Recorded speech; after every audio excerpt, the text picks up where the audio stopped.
Hey guys, it's Ben Show. What you're about to see here is a conversation I had with Joby Otero, the creative director on the Sacrifice team at Shiny Entertainment. If you need the context for this video, if you're just watching this without the context, this is related to the Sacrifice overhead video I released about a week ago. So if you want to watch that, go ahead and watch the link in the description below. Originally, I wasn't going to post anything like this, but we ended up talking for a lot longer than I originally imagined, and we talked about a lot of interesting things about the early 2000s video game AAA scene, a little bit about the future of games, about what indie games have become, a little bit about AI and video games and stuff like that. And I figured it was an interesting conversation for me, so maybe someone out there, maybe you, will find it interesting. So I figured I'd cut it all together and just upload it to the channel so you guys can take a look at it. One warning though, it is just a conversation. I am not a podcaster. As far as I know, Joby is not a podcaster. It wasn't done with the intent to be presented to the public, so I stammer a lot. I talk over myself a lot. We both talk over each other, so it's by no means ultra professional. But I just thought maybe you'd enjoy it. So I trimmed out some of the worst parts of it, like, you know, I'm just stammering and long pauses and weird stuff like that, but for the most part it's the entire conversation. I hope you enjoy it. It's about a couple hours long, a little bit less than that. And again, if you want to see what video this is in relation to, go ahead and look at the description below. That's gonna be the Sacrifice overhead video. So that's it. That's all I got for you. Enjoy.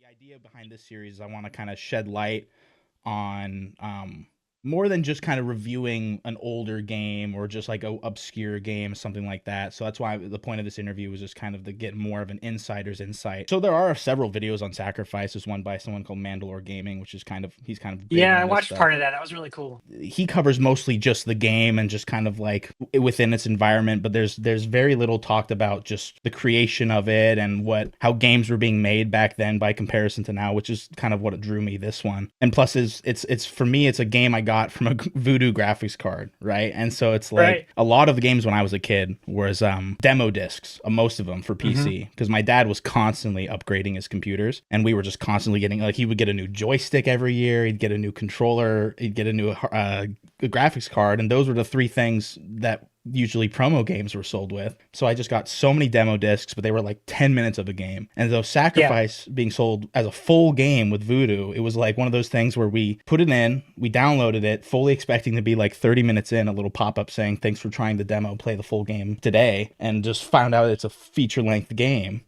So it was like my first ever.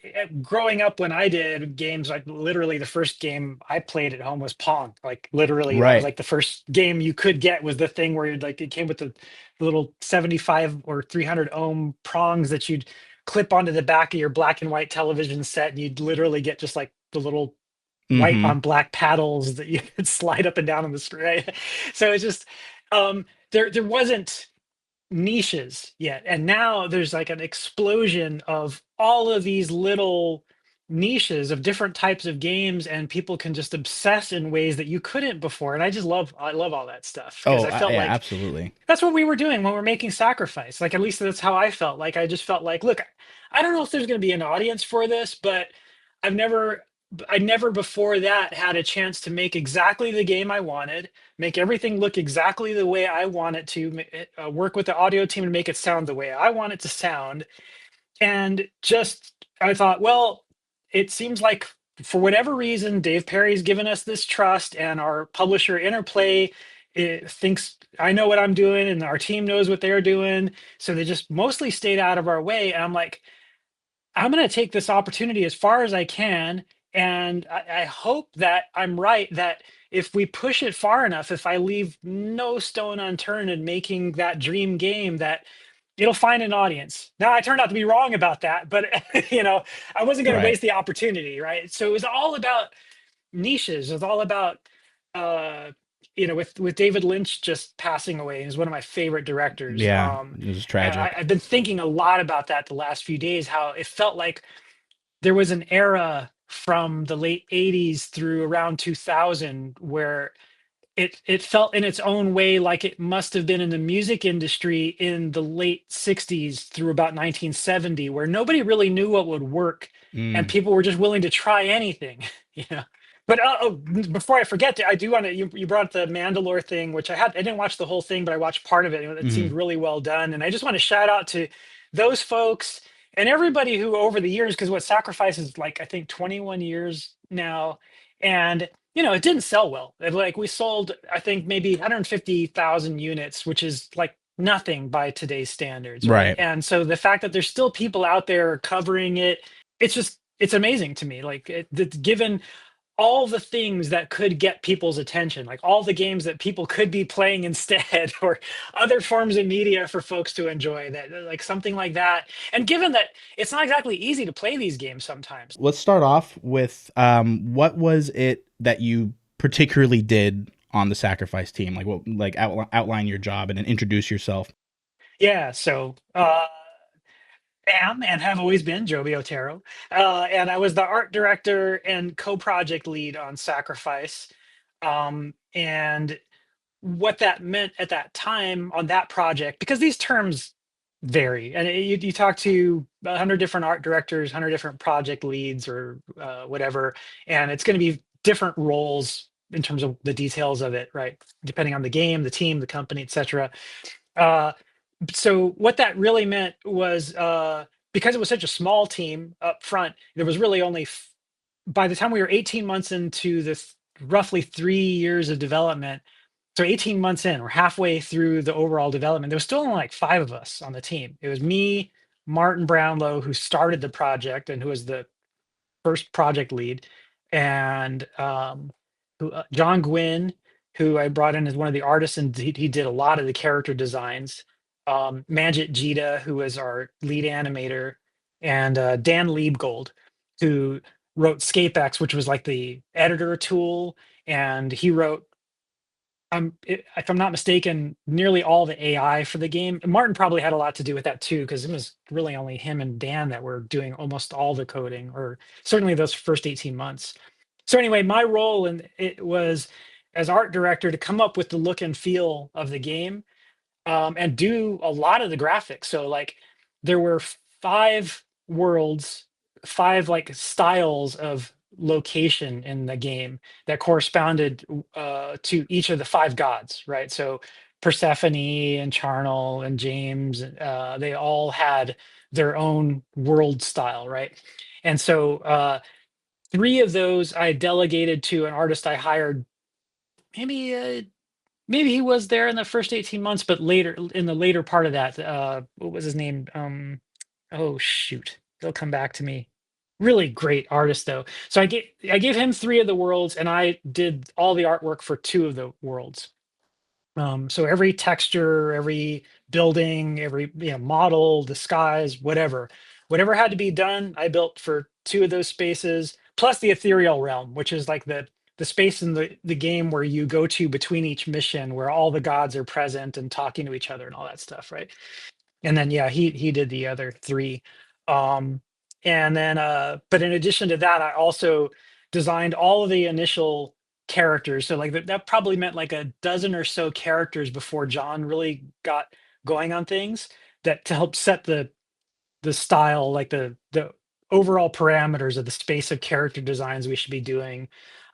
So I would sketch out characters, I would model them, I would do a first pass of texturing on them, even some initial uh, what they now call rigging and skinning. Those are like, all these things are like separate professions on their own now, but back then you would just do all of that stuff.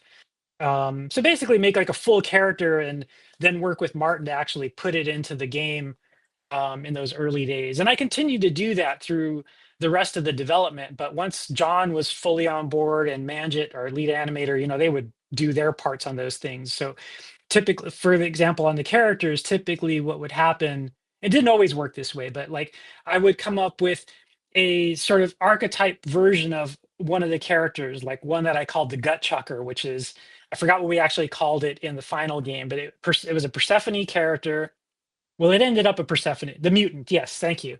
That had like the big gaping hole in its chest, that it had its one arm on this side and sort of a head on that side, and it would reach into its stomach and then grab some exploding innards and throw it, right? So I would come up with like a very meaty archetype of that form. You'd sketch that out, model it, texture it, skeleton it, and then just kind of play around with it in 3D Studio until I'm like, okay, yeah, I think this form reads pretty well. And then John would oftentimes take that as like an archetype and then do variants of it for the other gods. And sometimes later on, he would do his own archetype from scratch. I'm trying to think what were the characters that were done that way. But that was my MO. I would say like it didn't things didn't always work that way, but in general, I would sketch things out. I would build prototypal prototypical versions of that, get that into the game, and basically try to lead by example in that way. And then folks like John in particular would take that and I would like come in a week later and I'd see, oh, he's done a variant that looks way more finished than what anything I did, and go, okay, so that's also part of the bucket of things that we call the style of the game.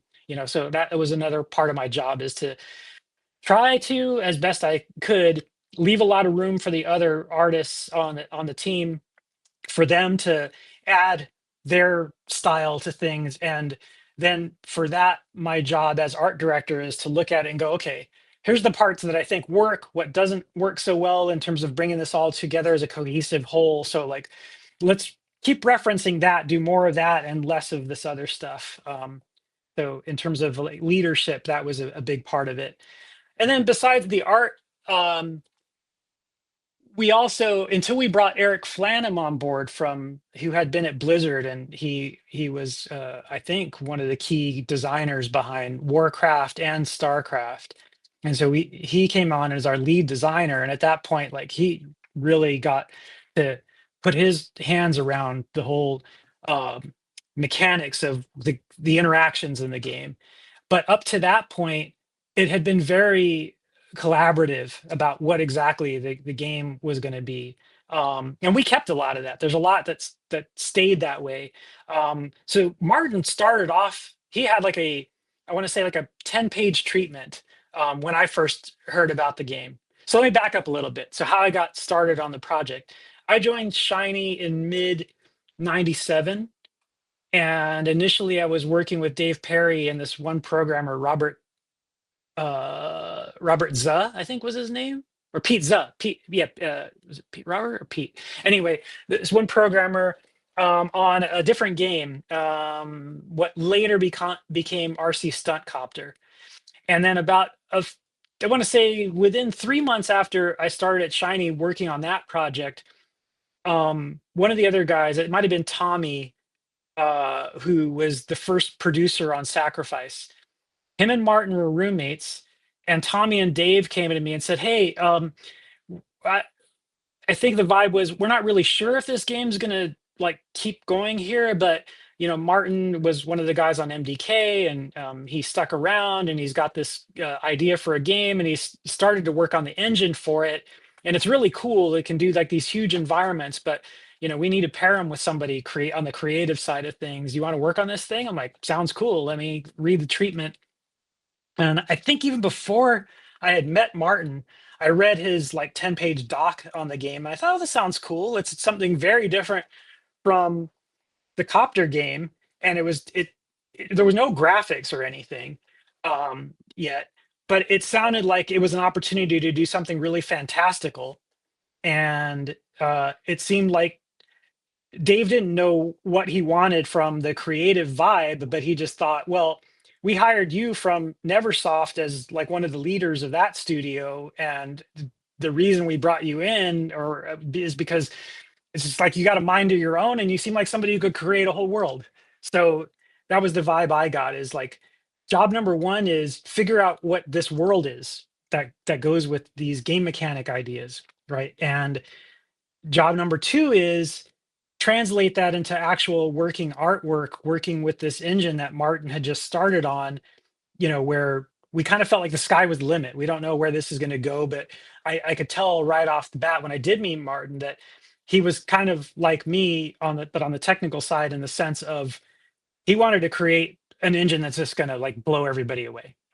I wanted to create worlds that people could lose themselves in, and they felt like they'd never seen anything like it before, and it would just blow them away. So, we definitely had a meeting of the minds on that level. Like whatever we were going to make out of this basic concept, it had to be something where it's like, this is going to stand the test of time. I only want to make this if we're both committed to making the best thing in the world. The vibe, right? So that was a big part of my job, is to just like whatever I can do to set all the dials for the heart of the sun, so to speak. Yeah.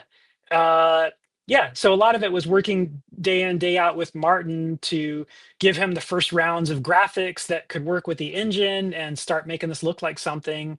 And also working with him to, as best I could, like flesh out what is the game really, because even though he had some of the ideas already and those ideas largely stuck, it wasn't enough. We knew that it needed to be more than that. Yeah, So for example, it was based off go of ahead. sorry to interrupt, but it was Yeah. because I talked with Martin a little bit as well. He said it was based off a game called Chaos, which I believe was Yeah. like an old Amiga game. Am I right on that, or is it a I think he had played it on the Spectrum. Spectrum I game? didn't. Sorry, Yeah, yeah. yeah, yeah. I think the designer and coder behind that was Julian Gollop. Mm. Gollop. Yeah, But yeah, I looked yeah. So into he it was and it's definitely like, inspired by that. Yeah, like the things I remember, I was not very familiar with that game. Still am not. hmm But what I remember that was really important to me that we keep and did stay all the way through the game was that it would not be focused on structure building so much and like the yeah, normal kind of tech tree, that it would be a very mobile, very active game, that it would have elements of role-playing games, action, big on action, and strategy, right? There would be a combination of all that, that it would feel very immersive, that you weren't just this general from on high. It wasn't a God game in the sense of God's eye view and you don't feel hmm invested in the world. Like we both very much wanted, I think Martin did. I think I'm speaking for both of us when I say this, but I know I'm speaking for myself, that I wanted a game where you felt godlike power, but where you also had human-like risk. That was a big theme for me. yeah, You were right down there with your monsters, right? So that stayed, right? It's like very active, not so much focused on the structures, but still with some resource management, but light enough to where it could stay very mobile and active. And then also uh that of course there'd be this dichotomy of spells that are magic, your powers, and then the creatures. And I think we strayed away from this a little bit, but within that second part of the creatures, I wanted it, and I think Martin did too, wanted it to be that you really developed a relationship with the creatures.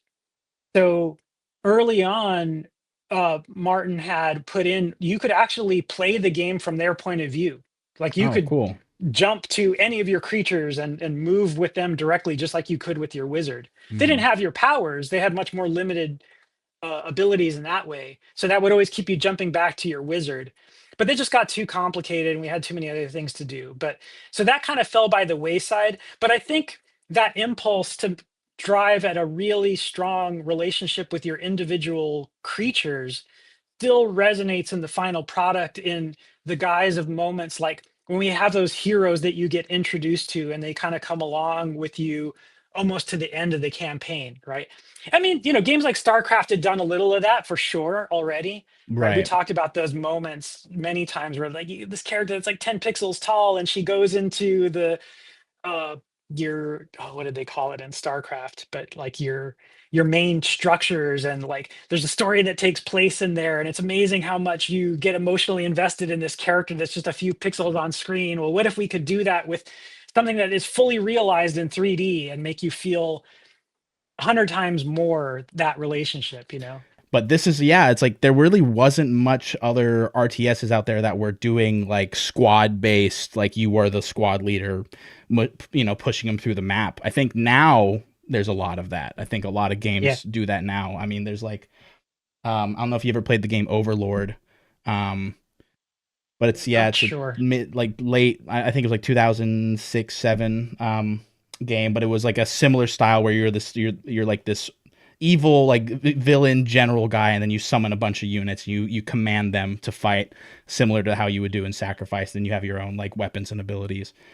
But I it's like I did some like what were the top RTSs at the time that were coming out beforehand. It was like, Age of Empires, StarCraft, of course, and Yeah. all In fact, top I think Age down. of Empires might have been after us, or so contemporary Well, that we didn't play that before. It it wasn't was an at the influence same on year, so I Sacrifice. think it Okay. like Yeah. probably just around, yeah, it was being developed at the same time, but it was still a top down command, build structures, command your units separate from yourself. And so I think, I mean, there I'm again, it's like it would be naive of me to assume you guys were the only ones doing it, because I'm sure someone out there had a Yeah. project they were working on, but in the But for sure, we mainstream, weren't. like, We either weren't aware of anybody else doing anything very similar to what we were doing, or even if we were aware, we weren't influenced by it. We weren't playing those games. Like right. the game that we were playing almost all the time, if we were playing anything like what we were doing, was just StarCraft, like every night. And even Hmm. like well before Flanham or any of the folks who were involved in StarCraft's development, before those guys, like that's what we play like every night. Sometimes Command and Conquer, but almost Right. always StarCraft, like hours a night. Yeah. Oh yeah, no, I mean that Yeah. game dominated the RTS field for a while. I mean, I was Yeah. playing both of those too at the same time. Um, but no, I mean, it's like it's so yeah. I mean, in the mainstream, especially in the like more public eye, if anything, so you were pretty much the ones the first kind of start that, and it's just interesting to see. In retrospect, it feels like such an obvious idea to some degree, where it's like, oh, of course, what if we did an RTS where you were down there physically commanding the units, right? It's like an idea that you would think like, oh, like I can come up with that, but it's so fascinating learning about this stuff post its conception, because it's just, again, like you were saying, a wild west back then. So it was Yeah. just like everyone was everywhere trying to figure out everything out. Like technology was just constantly advancing. These were people were trying to be like, well, this is the best method to render, this is the best method to do whatever. And not just that, because like I think that happens now too, but Oh like yeah. what I think may not exist, doesn't seem to exist right now, except maybe just in a very fantastical sense when somebody really lets their imagination go with what where their game could go. But like back then, I feel like we really thought this could be the biggest game of the next few years, right? Like Yeah. this is you just didn't know, right? And I'm not, that wasn't unique to us. I think any team that was putting that level of effort and taking those level of risks, there it felt plausible that you could have the next StarCraft. You know, you could come out of nowhere with the next StarCraft or whatever. And I think like I'm sure there's young people out there right now starting their own game development career who think like that too, but like there what I don't think anybody has as much reason to think that's possible as you do right now, Right. as we did then, because the business environment did allow for that. Like it really was plausible, right? Like we did really did have literally high level folks from Intel and Nvidia and AMD coming to our offices and like, here, take our top level equipment that isn't going to even launch for like a year and help us maximize this stuff. So like when you've got like the biggest hardware players in the world coming to you and saying and like working with you to like maximize how your game uses their tech, it feels like, yeah, anything's possible. I mean, I don't know, maybe that still happens for a lot of teams now, but it doesn't seem like it. I don't know. I I mean, again, it's like I've never been like deep in the industry, so I couldn't give you a definite answer. But from my outside perspective, absolutely. I mean, it felt like it went from, again, like these early years where it was just like these hardware companies were just like almost begging developers to be like, we need you to push this to prove that it's good. And so it's like people were like, sure. And then they were just throwing everything at the wall that they can, because it's just like, we don't know, like, how far can we take this? And then I think Yeah. it kind of, it narrows as things tend to do with like, with refinement. And I think there was this, when I was growing up, it was Crisis, right? It was like, if you wanted to Mhm. benchmark like your computer, you would play Crisis on it, because the Crytek engine was psychotic and everything was just way too realistic. And I learned later, that was an industry standard to some degree, that if you were doing graphics fidelity, you would run Crisis on it, because the Cry Mhm. engine was just the most demanding. But then that's just kind of something you stop hearing about once, the once additional kind of quality of life changes happened, and it was just no longer as impressive that the Cry engine could like show reflections in water, you know. Yeah. And so I think nowadays it's just like, I think it's so much more feasible for everyone to create something that can push a card to its limit, because Yeah. again, we've refined it down to like what what needs to be tweaked and what needs to be expanded on to the most Yeah, part. a lot of it is because I mean back then it was actually quite rare to have industry standard engines. Like Right. Yeah. I can't think of a hit game that came out when Sacrifice came out that was using an engine that was reused across companies. Like that was just not. People were trying to do that, but it wasn't really a thing. Maybe like people were. Well, I take that back a little bit because there was like Duke Nukem, that Yeah. Quake, engine, the Quake Doom. engine. Yeah. Yeah, yeah. So there was some of that. Yeah, I take that back. But this is a long time ago, right? So, and I'm an old guy. I forget some of these things, right? But for sure, it seems like it's way more common now, right? Like it's just kind of assumed that if you're starting a new game, you're at least considering Unity or Unreal now, or maybe Godot or something like that, right? Hmm. But it was back then at least as common that you were going to start your own engine. Like, Right. it was like into like well into a decade after that, it was still like pulling teeth to get any game engineering team to consider using something off the shelf. It was a point of pride to build everything ourselves Oh from yeah. scratch until well after that. Well, and that's why I think I was able to, as a just a consumer, able to experience the kind of engine competitive era, because that was the big push for when I was kind of like in my later teens, was that like who's going to dominate the engine market with like, so there, because there was people like, Unity and Unreal that were just like, we are making an engine that everyone can make our game off of. And like, Yeah. and And so it's, now, I mean, like, so, and they succeeded so to now some you take degree. that for granted that now it's like, well, the average game team is not competing on their engine anymore, Right. right? It's like, or maybe if you like really did a hardcore analysis of like the total absolute numbers of game developers out there, maybe that's not true. But I think of the teams that you're normally hearing of, is a lot of reuse. And so like those moments where Intel or AMD or NVIDIA, well, NVIDIA now primarily is coming in your door and giving you their latest, pre-alpha hardware to try out, like that's going to happen probably at Unreal's office, right? Or Right. one of the big engine team's office, not at your little, 5-person game team's office. Yeah, because they just Yeah. figured, well, oh, you guys can make a test scene in your engine, and that just pushes what we're wanting in there. Yeah, and so it's Yeah. like Now I'm sure there's somebody who's going to be watching this and go, oh, well, actually that's happening on our thing because we are doing our own homegrown engine. I'm sure that happens. I'm right. just saying it just feels like that was way more prevalent back then. Yeah, it was also definitely a Mhm. more, again, like more controlled market than it is today, because with the advent of these like more these free and available engines to like a single person dev team, I mean, it's just like, Yeah. it's anyone could, I could just go online, get Godot right now, start making a game. Right. And just back then it was just Yeah. a lot more hoops you had to jump through. You had to know, you had to know framework coding a little bit better. You had to know how to build an operating system essentially. And it's just like the barrier to entry was much higher than it is now. Yeah, So for sure. And then on top of it, you've got the business structure of today. It feels like there's more guardrails in a sense. Like there wasn't an app store, right? So now you've got the right. Apple App Store and the Google Play Store, and you've got Steam, and it feels like that, and all of the different monetization technologies and practices that have that whole ecosystem that's built up, it impacts game design.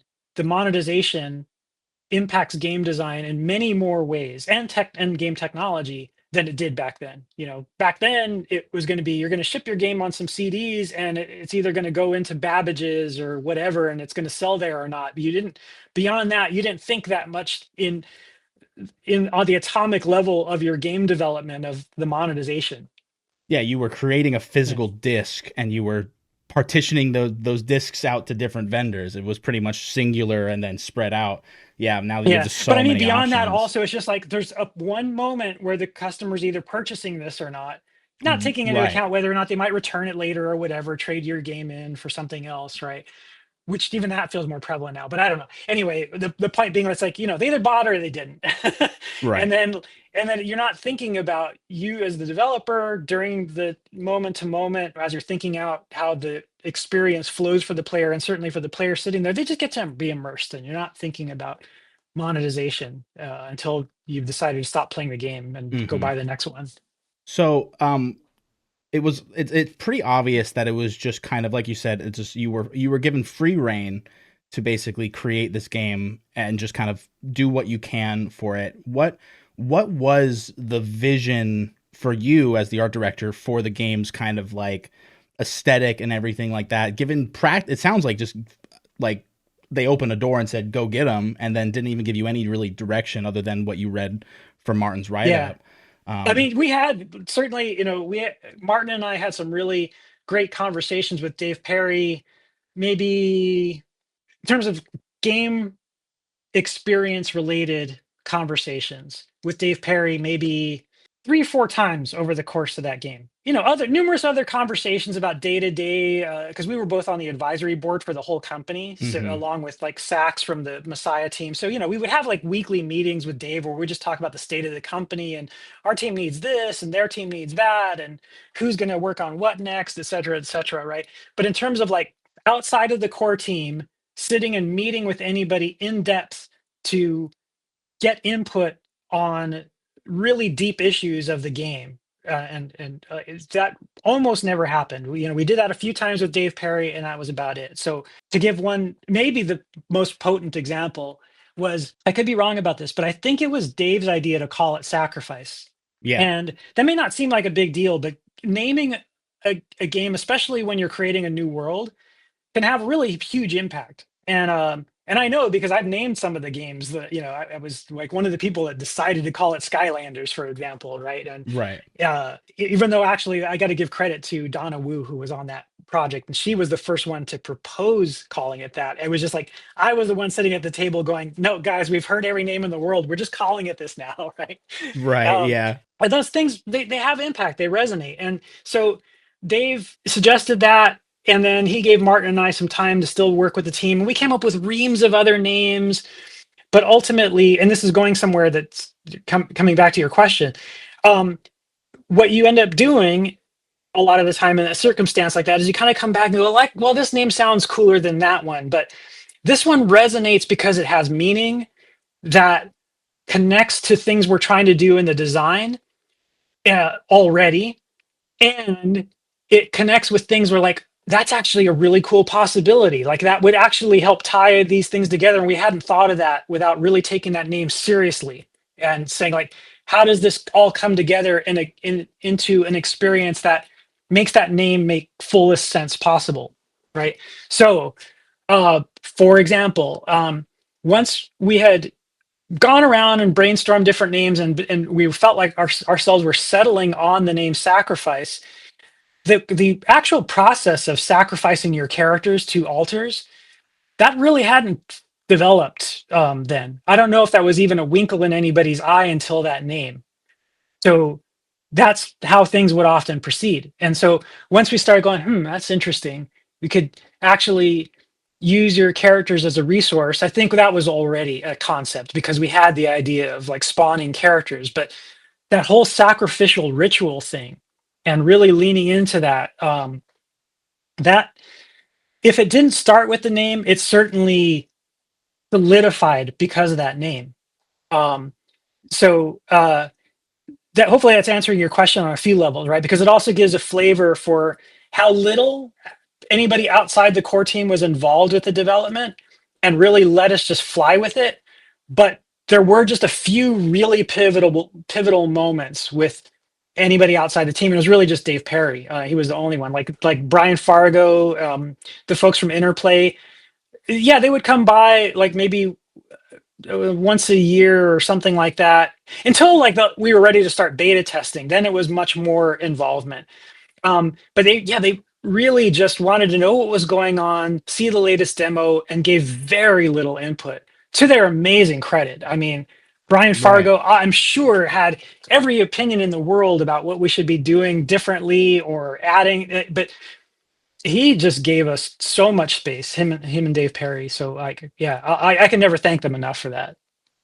Yeah. So it does sound like it was basically you were just kind of wrangling, eventually had to, you were creating all these like mechanical ideas and this kind of concept, just getting something out there just to make it all physical. And then it was once you had like would sit down and just be like, okay, it's called Sacrifice, is when you had to start lassoing everything together and then just like that's where the story started building up, and Hmm. the general kind of like world. Yeah, yeah. Not that it totally started there, but Right. certainly there were pivotal moments like that, right? Like, Martin knew that he wanted to have. I think Martin already knew by the time I got involved that it would involve gods. I'm pretty sure, but not Right. that not. I'm not sure that he thought they would be characters.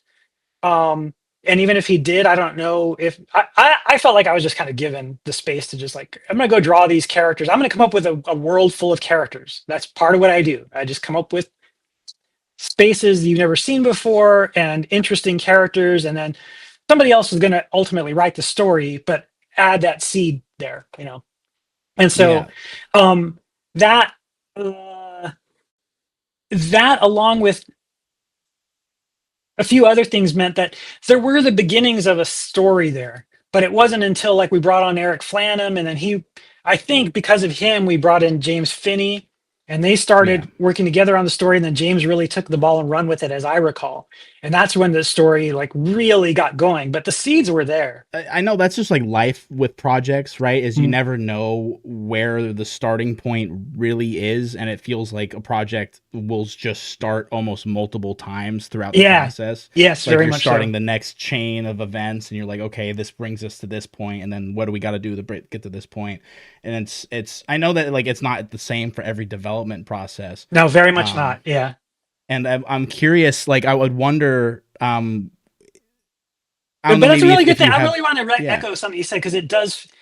Some projects are much more a whole sequence of births and rebirths than yeah. others. A lot other projects are like a small team went away and they kind of designed the whole thing, or at least thought they did, and then it's going to go get developed. It's going to get fleshed out, and at that point, it's not ever paint by numbers, but a lot more than what we experienced, which was a lot more of this. Whoa, this thing has just been born anew from the implementation of this mechanic. You know? Even so, in the conversation I had with Martin, and we did ours over text. I mean, even on the hardware and like the coding side of things, it was the same story. I mean, he talked about how it was just like around the development of it. And I'm not entirely sure the timeline if you were on the team yet by the time he mentioned this, but he was saying it's just how he had to. His job eventually started becoming just making it function on like 7 different companies' hardware at Yeah. that point. And so it was just a lot of just, and as he would work with the frameworks of these other hardware pieces, it would kind of develop and inform the mechanics of the game itself, and like how everything is handled on it. So it just sounds like overall, just no matter what aspect of the game you were talking about, story otherwise, it just was like you were given this toy box, and then you just had to like put the pieces together and hope to God they all fit, Yeah. and then you I would mean, to just put it as succinctly as I can, and accurately as I can remember 20 plus years on, right? right. Like here's what the impression I had of when the first day I ever heard about the project is that there was this guy Martin, he had written this like 10-page treatment.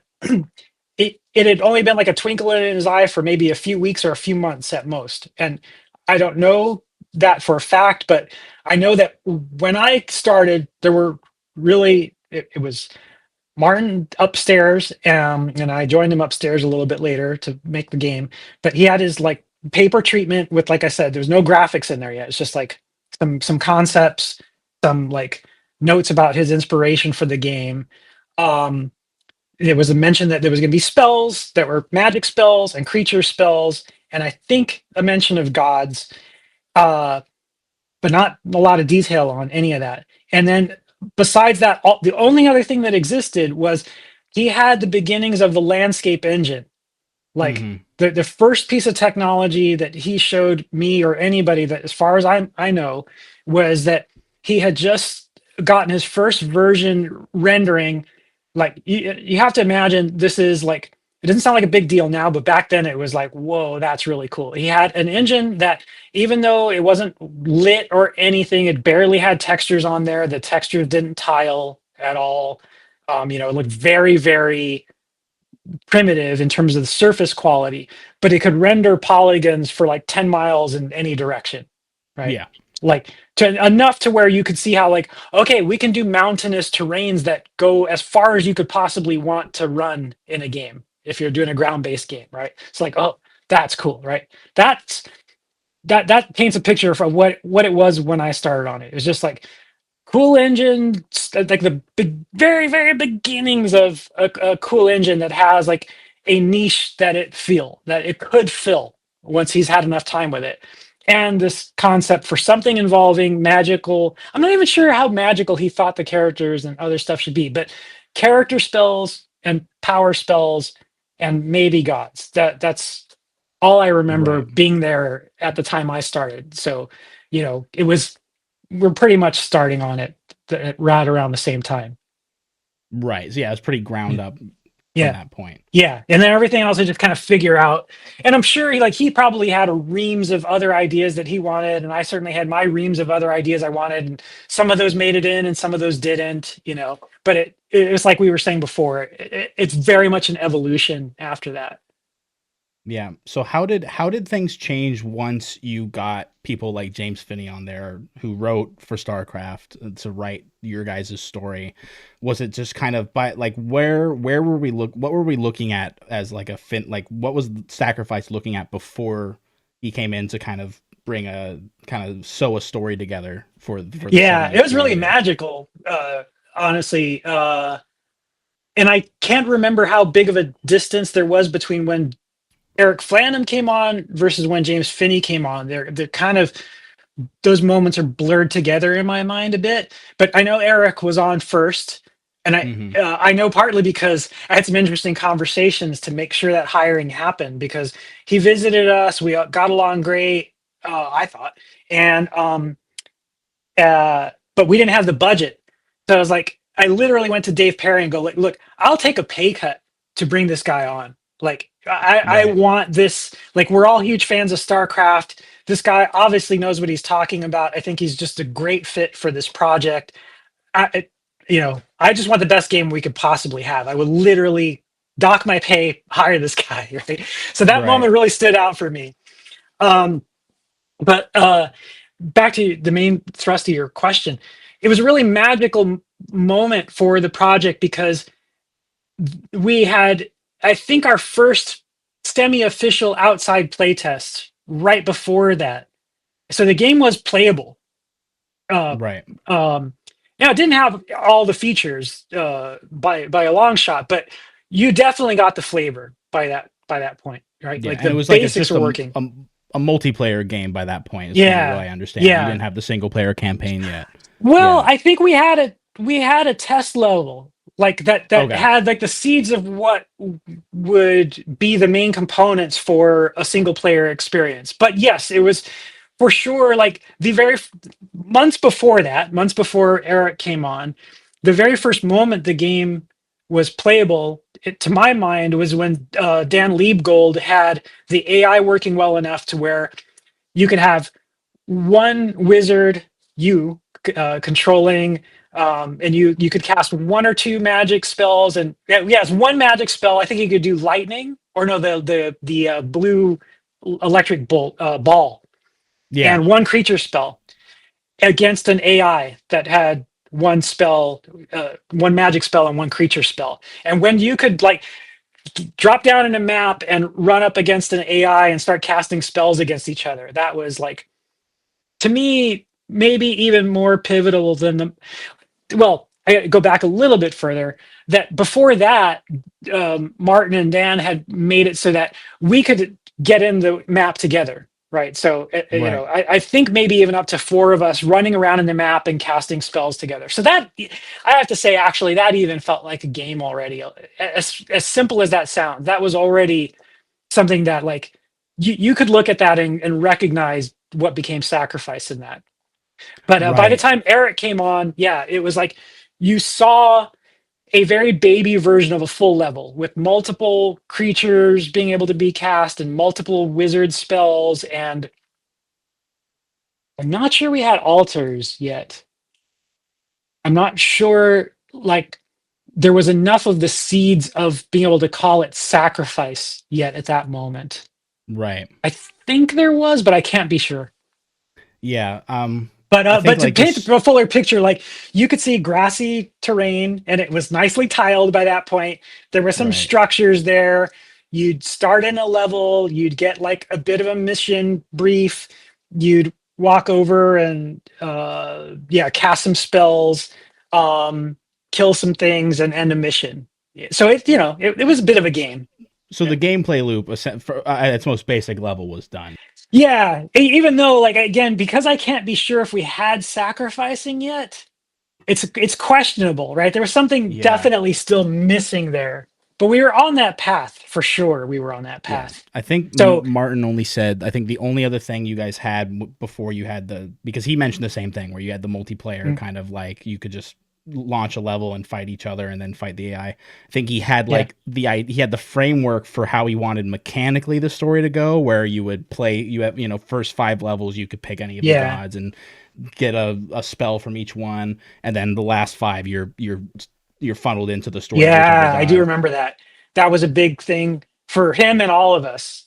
Yeah. Yeah, that you could really choose your own path. And I think Hmm. that's one of the many things that Eric should get a lot of credit for too, is he's like he had, I think, some experience trying to craft designs like that. But whether he did or not before working with us, like he really honed that, like made that workable. Because I did that on various games afterwards, and it's just really hard. It's just a monumental amount of work to allow to have something that has a sense of story, but yet lets players kind of go in what feels like any path they want, and yet still comes together cohesively. So yeah, I Right. do remember that was a thing that Martin wanted, and we did deliver on, but that Eric really honed that to make it workable and something that felt good in the final player experience. So you mentioned you didn't really have the budget to get a writer on and to get like creative people for the story, and then the pay doc to get them on there. But now you look at Oh, the. to Dave's credit, he didn't actually dock my Oh, pay. I okay. think he Yeah. resisted that idea. It was just that maybe he was moved by my passion Right. and he like found the money. I don't know, but anyway, go So ahead. yeah, I was gonna ask. I Mm, guess it's just like yeah. what changed that was able to get, because I mean what I find crazy is that your voice cast for the game is, I mean, Yeah. insane. You had Yeah. like you had Jennifer Hale, you had what's his name, the oh shoot, he's from Everybody Loves Raymond, Brad Garrett Right. for Yeah. James, and then Tim Curry for Yeah. Stratos. I mean, it's just like these people maybe back then in the 2000s, especially like Jennifer Hale, she wasn't like, she was kind of still just starting her career. But you look at them now, you look at their wiki pages, and it's just like, if they're not a famous actor, they're like a famous voice actor that has been in the industry since. And so if that's not where they got their start, or they were in the middle of their career, it's like that was early, they're now like legends, to say the least. Yeah. And so it's just like, how, like, what was that, I guess, So to how my did that mind, like the happen? thing that changed was just the quality of what it was like. It became evident that we had something special. I think, um, Dave could see it, I think, pretty far in.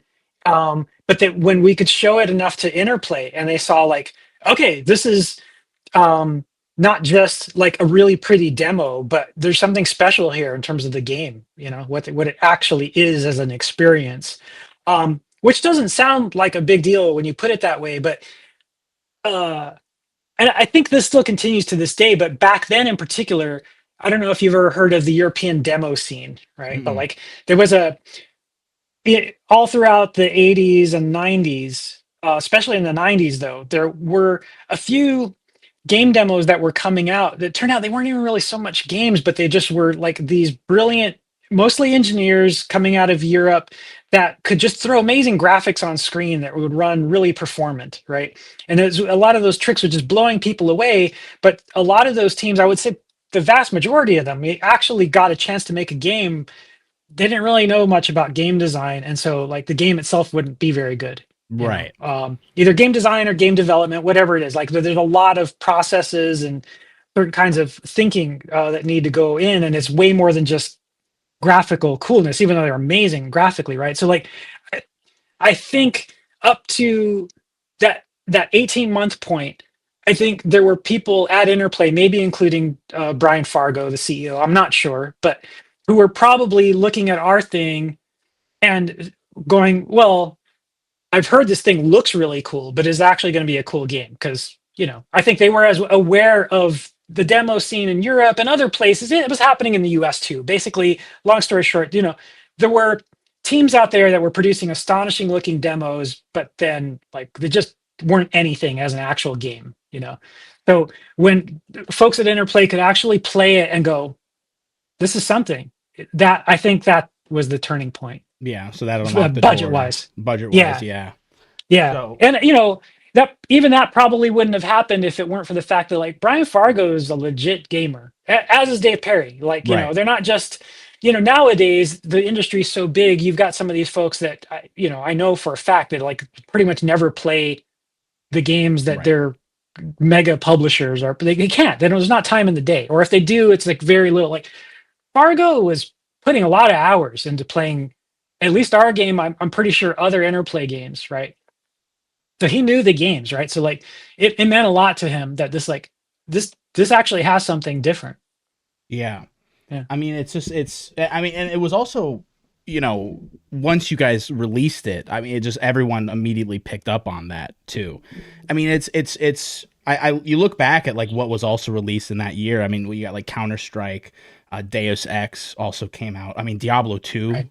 came out as well. And so just Crazy. Yeah, insane year. I mean, if you just look up like what came out in 2000 on PC, it's just like, oh, that's it. That's all the games. Yeah.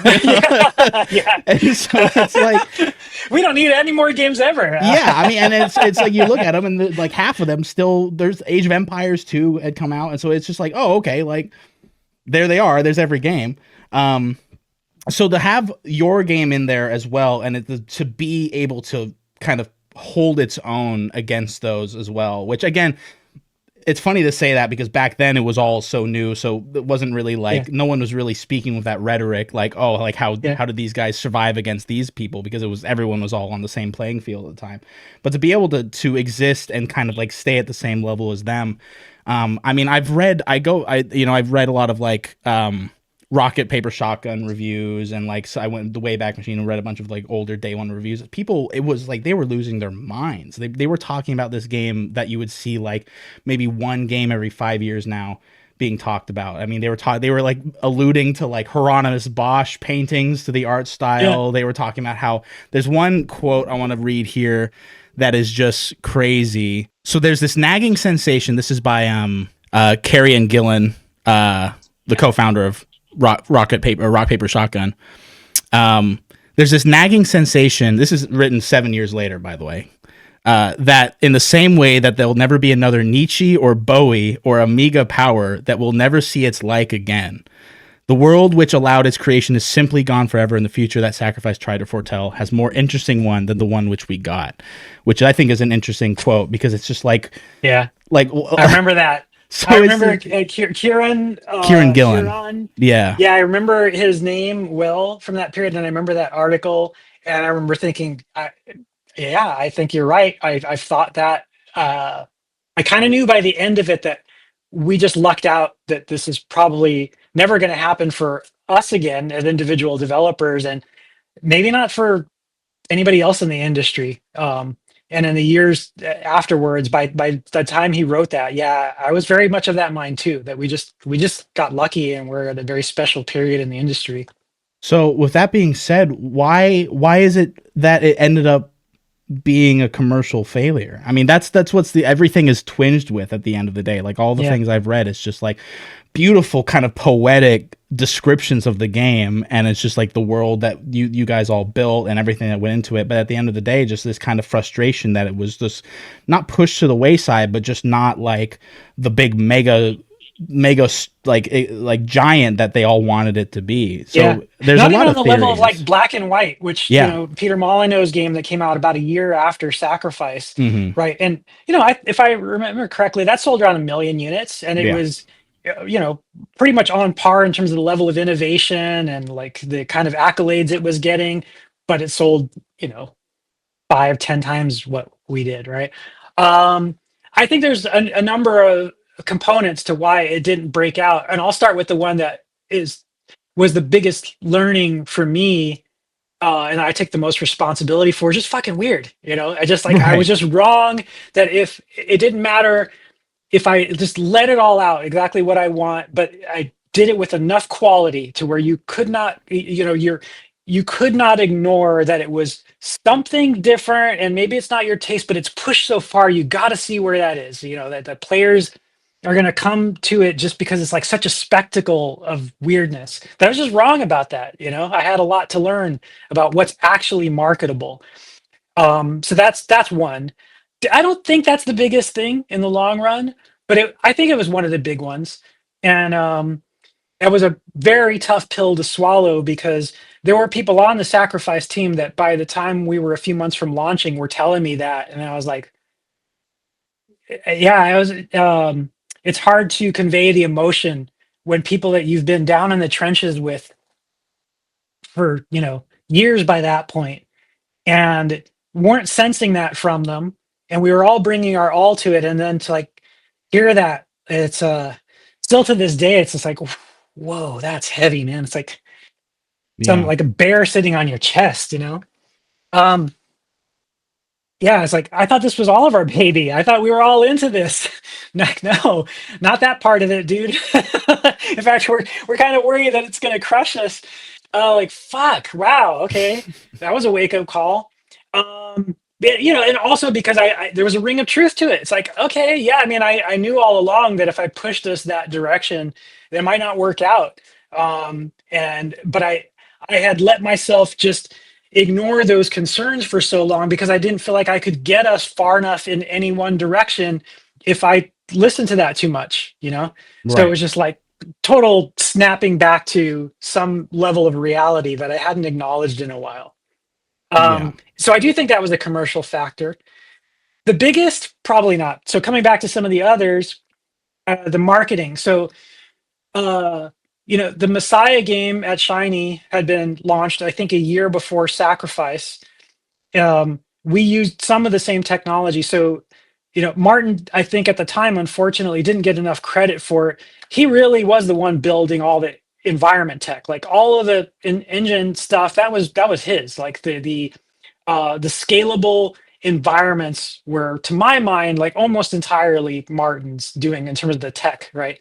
And then us artists had to just like figure out how to work with it, which was a beast of its own, right? But uh, at the time, though, the press was all about the Messiah engine, because 3 years or so before Messiah came out, Messiah was already on the cover of the biggest game industry magazines like Next Gen, with the cherub angel lead character from that Right. game was like full on front page, and they did like a multi-page spread years before the game came out.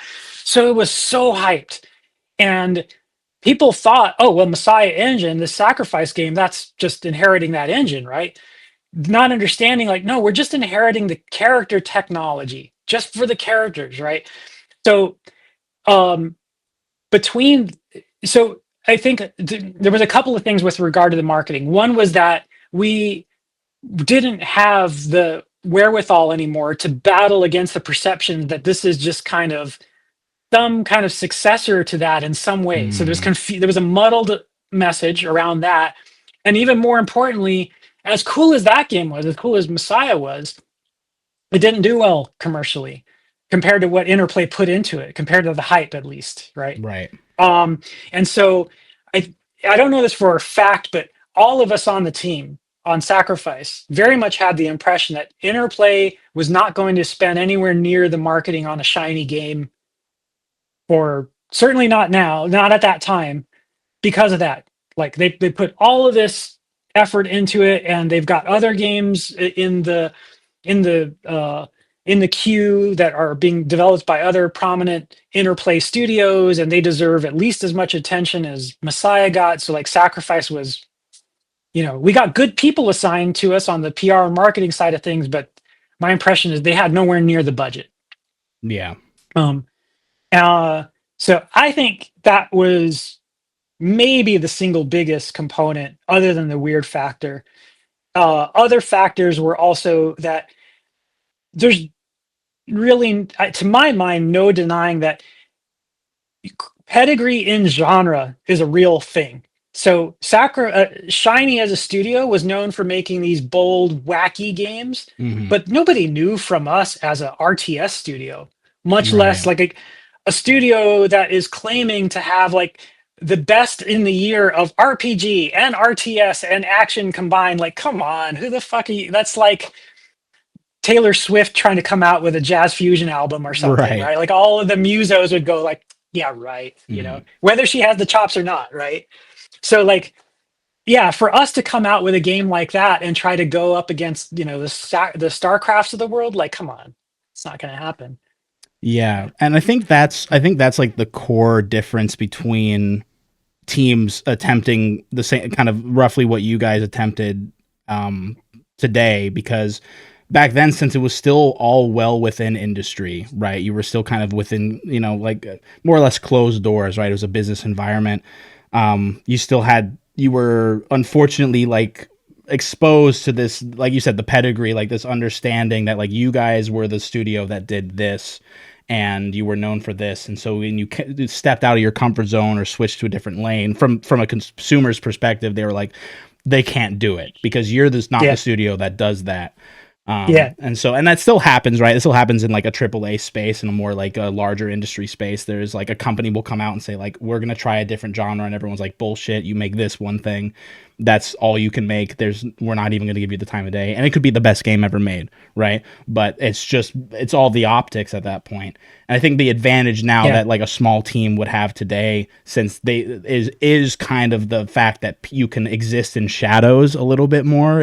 You can yeah, be a nobody who doesn't really have these like preconceived notions of like what you're going to be doing, and you're not as like marketed as such. And so someone can might come be out right. and do, like, let's say if Sacrifice was made today with a similarly small team, they can come out and say, we're making a different RTS that you've never seen before. And if anything, worst case scenario, just no one even notices it, and then it comes out and then they judge it as is, right? I think that's kind of Yeah, a boon that I think creators get these days, where it's just like your game is judged by itself, and it takes a lot more work to get to the point where it's like, oh, you're like, the game Undertale by Toby Fox. no, it sounds familiar, but I'm not Yeah, familiar. it was this huge game back when it came out. It's just like this it's just people, it's just highly critically acclaimed game, and it was just like the guy was practically a nobody in the game world. And then he made that game, and then now it's just kind of become this legend with a very like strong fan base. And now it's kind of getting to the point where he's making a sequel to it, and there's expectations for what there is to, because of his last game, but it's judged off the content and less on the business that's running it now. And so I think that's kind of like where a little bit, maybe like where the freedom has shifted to, if that makes Hmm. sense. I hope um so. I hope so for yeah. because there's some of the most creative folks out there. They don't natively feel a sense of borders. It's like I like all these kind of different games. Why can't I just make all the different kind of games I want to make? So I hope for their sake that they're more free to do that these days Yeah, from what I've across genres. I experienced, mean, yeah, from what I've experienced, I mm, think like splicing genres together that you wouldn't expect are happening left and right, and I think it's proving to be a benefit, I think, overall to the gaming community. I mean, do you watch the Game Awards at all? no, I did. Yeah, I haven't really in the last 10 years. Yeah, Partly because I've been sort of outside the traditional game space because right. after I retired from Activision, I ended up getting back into tech through robotics and AI, a company like Anki and Hmm. Ozobot, and I was always trying to put game-like experiences in those things, but they're not traditional game experiences because they're part of a different kind of product, a Right. robot or AI. So to give you an example, the game that won indie game of the year and then like all the indie game awards was a game called Bellatra, which was a single Right. single man team, just one guy making a game, and it's a roguelike deck building game, where you play poker. And that's it. That's the whole premise. You're just playing poker. You're doing poker hands, and you can like get things that modify the poker hands and stuff like that. And that has, it's like it's already something that's been happening. This kind of like mixing together, just take idea one and idea two and put it together and see what we make. And I think that once that kind of it became this huge success, multi-million-dollar selling game. One guy made it. It kind of it reinvigorated everyone to be like, oh, so I can just take the outlandish, like, what if I combine two of my favorite games together into one game idea and do it? And now you're just seeing so many like copycats of some degree. I don't like that's a not I mean that in not a negative way, and more of like people are just like encouraged to be like, fuck it, what if I combine, like World of Warcraft and Call of Duty, it's just like, I love that. yeah. That makes a lot of sense to me. It really resonates because I do feel like the culture right now really demands a different level of authenticity Yeah. of creators than it did, let's say 10 years ago. It's just like, no, I just want to know the real you. Like, people value that, right? Even if it's like, you're somebody I would never want to hang out with, but at least I feel like I'm hearing somebody real. This media that you're putting out feels like the voice of an actual person instead of some corporate culture. Yeah. And I think that was, again, it's just like, I think that was how it used to be, because again, it was all such a young, industry. I feel like there was this, it was kind of unspoken, like, oh yeah, what are you, like, what are you making? What can you put into this game? And I think people were consuming it like they are now. But then there was that period of time where it blew up, and now it was like you're looking farther out and you're looking less about like who's making the game and more about like what they represent, right? It's because games have gotten huge. But at the same time, in terms of the biggest games, it seems like, well, that game that you mentioned seems like it's a big hit in the indie space. Correct me if I'm wrong, like the app in terms of absolute sales, it's like nowhere near the stratosphere of like a Fortnite or by no means, right? But it's like gosh, it was the highest selling, so they made a mobile version of it, highest selling mobile game of 2024. It was pretty big. I mean, I don't know, let's see, like, how much has Balatro made? I mean, $42 million. That's just from mobile. That's pretty good. That's just mobile. So it's not like Skylanders, Call of Duty, right? It's not on the scale. But certainly, the makers are probably set for life. It's one guy. So yeah. Okay. There's a community, I'm sure, around it online, right? Yeah. So here's all I was going with that is just that it seems like nowadays you can have these games where they're hit by any normal standard, like the developers are happy and there's a community and it's probably going to be played for years, if not decades, by some group of people. But where it's not the thing that's really changing the industry overall. It's not, more importantly, here's where I was really going with it, is that a lot of those games, I'm going to guess, are very low time commitment from players in the sense of you can spend hours playing it if you want, like a game like 2048 or Threes or something like that. But you can have a 3-minute session and feel like you made progress and you got your yayas out for that kind of experience and go about your day, right? As opposed to a game that like a StarCraft where if you're gonna start a match, you're in it for an hour, right? Maybe multiple, right? And it's a commitment to get to any reasonable level of skill, right? And so by its nature, because of those components, those quality, like there can only be a few of those per year. Right. Because like time is limited in a player's life, right? But you can have a lot of little bite-sized things in between. Do you think that was maybe not so much the case back in like the early 2000s where everything had to be built with that mindset of like, this is your year's time commitment with gaming? Yeah, it was in between. I definitely feel like it was in between where on the one hand you could have a big enough base of players that were committing to 6 to 12 games a year, enough to where each one of those games expected to have a lot of depth.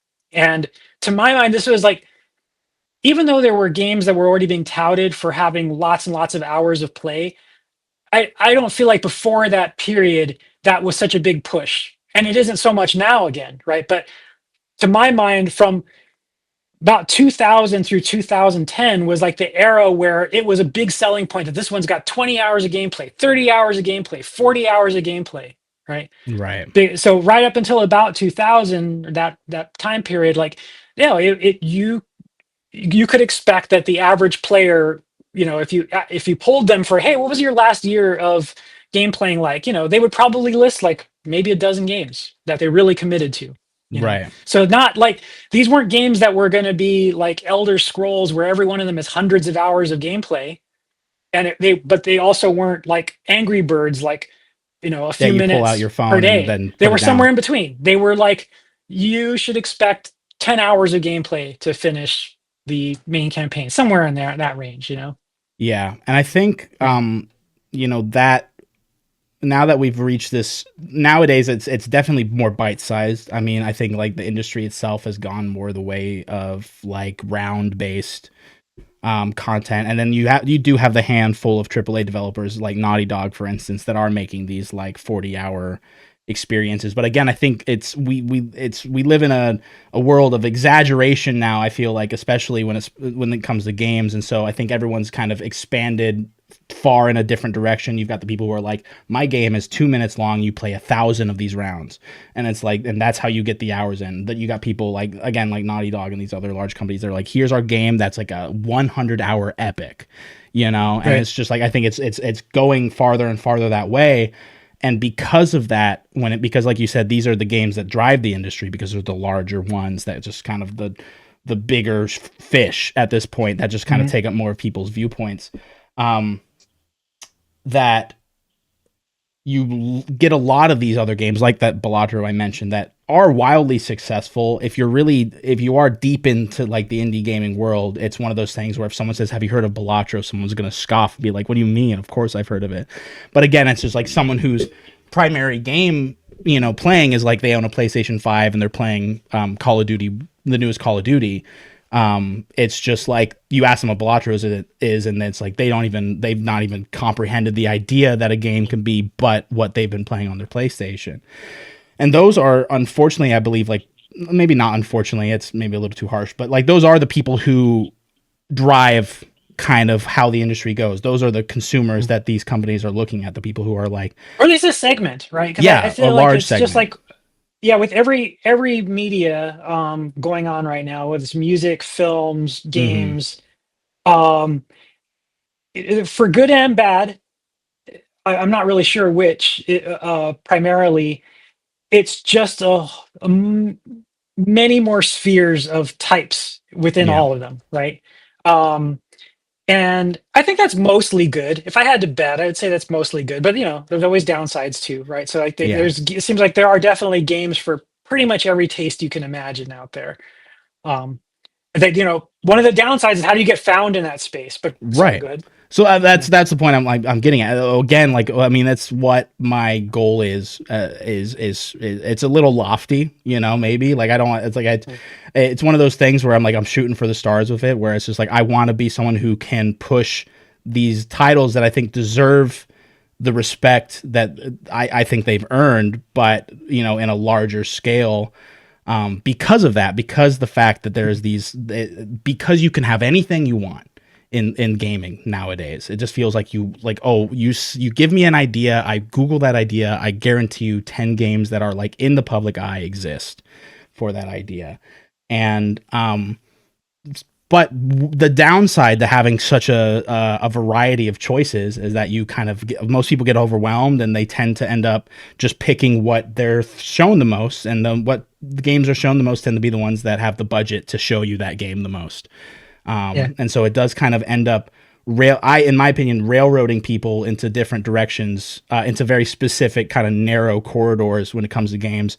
And as someone who's always just since day one, I mean, like because I was playing weird demo games off of like graphics cards and games like Sacrifice on the computer, like it's just like I've always had this affinity for just like I love indie games because it's just like sometimes you'll play it and you're like, I am the only one in the world who plays this game, right? Is a kind of what it Yeah. can feel like. Sacrifice Yeah. felt like that to me. I would go to school and tell my friends about it, and they'd be like, I've never, what is this? This isn't like Pokemon. I don't know what that is. And they would be scared even of the idea of it. And it's just like, and that would excite me because I'm like, I'm the only kid in the world who's played this game. I think And it's the adventurer appeal, right? yeah, It's just like if some people are driven to climb Mount Everest. I think that's a different thing now because literally thousands of people have been to right. the peak of Mount Everest. But going back to like when you're in the first dozen, right? Hmm. There's an appeal to that, to going to uncharted territory. It's what drove me one of the things that drove me to make Sacrifice in the first place. Uncharted territory, right? It's part of what drives people to certain types of games. They're looking for that same adrenaline of like, nobody's seen this before. This is like, Right. there's a danger to that. There's just a joy of discovery to that, that it's not something that you've heard of a million times before because a million other people have played it, you know. Yeah. And as much as I of course wish that Sacrifice had sold many many more times than it did, I also recognize there's an appeal to that niche quality. Like most of the music that I love is like that. It's like, and not, I mean, of course I would love it if more people liked it too, but it's like there's an appeal to like, oh, it's something that's just mine, you know. Like, it's an experience that not too many people have had. Right. And I think that's what keeps most of us going, is that even no matter, as even though there is that longing to be like, well, like you should know this, you should be obsessed with this as I am. There's still that like, at least I have it, at least I know it's mine kind of feeling. But there, for me, Yeah, it at is, least I recognize it. right. Yeah. But I mean, Yeah. I think, and this is where I think why I'm so driven on it myself, is that it's just, and this is just purely like my biases, but I think the industry is kind of going in a way that I'm not particularly happy with. I think there's a lot of like settling going on from the consumer side of things. I think as the game industry has expanded and exploded to just be this mega giant of all these possible worlds, there is this kind of attempt to rein in that exploration to the point where people they're kind of convinced that like I am only allowed to play these handful of games, and Interesting.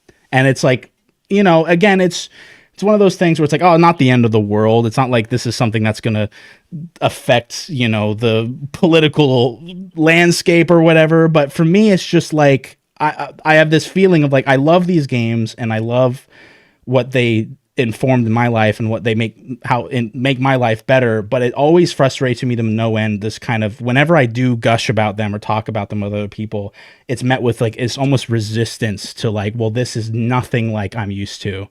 And even if it does share qualities with other games that they're more comfortable with, they're unwilling to explore it because it just seems so fringe to them, is kind of what I've experienced. And it's like, and the reality is like, maybe like a younger me who was like a hipster and like loved being obscure and was just like, I would be like, hell yeah, you don't understand me. But now I'm just like, why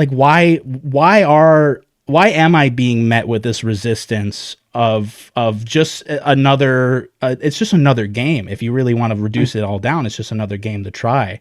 It'd be like saying, oh, you Yeah, love this interesting. movie, would you watch, and then someone says, well, did you watch this one, and someone goes, I would never, that's not like the other movie I watched. It's like, that's insane. You wouldn't treat it that way. That's just another piece of media you want to consume. But yet with the video Yeah. games, there's this kind of almost brand loyalty I've noticed with different companies.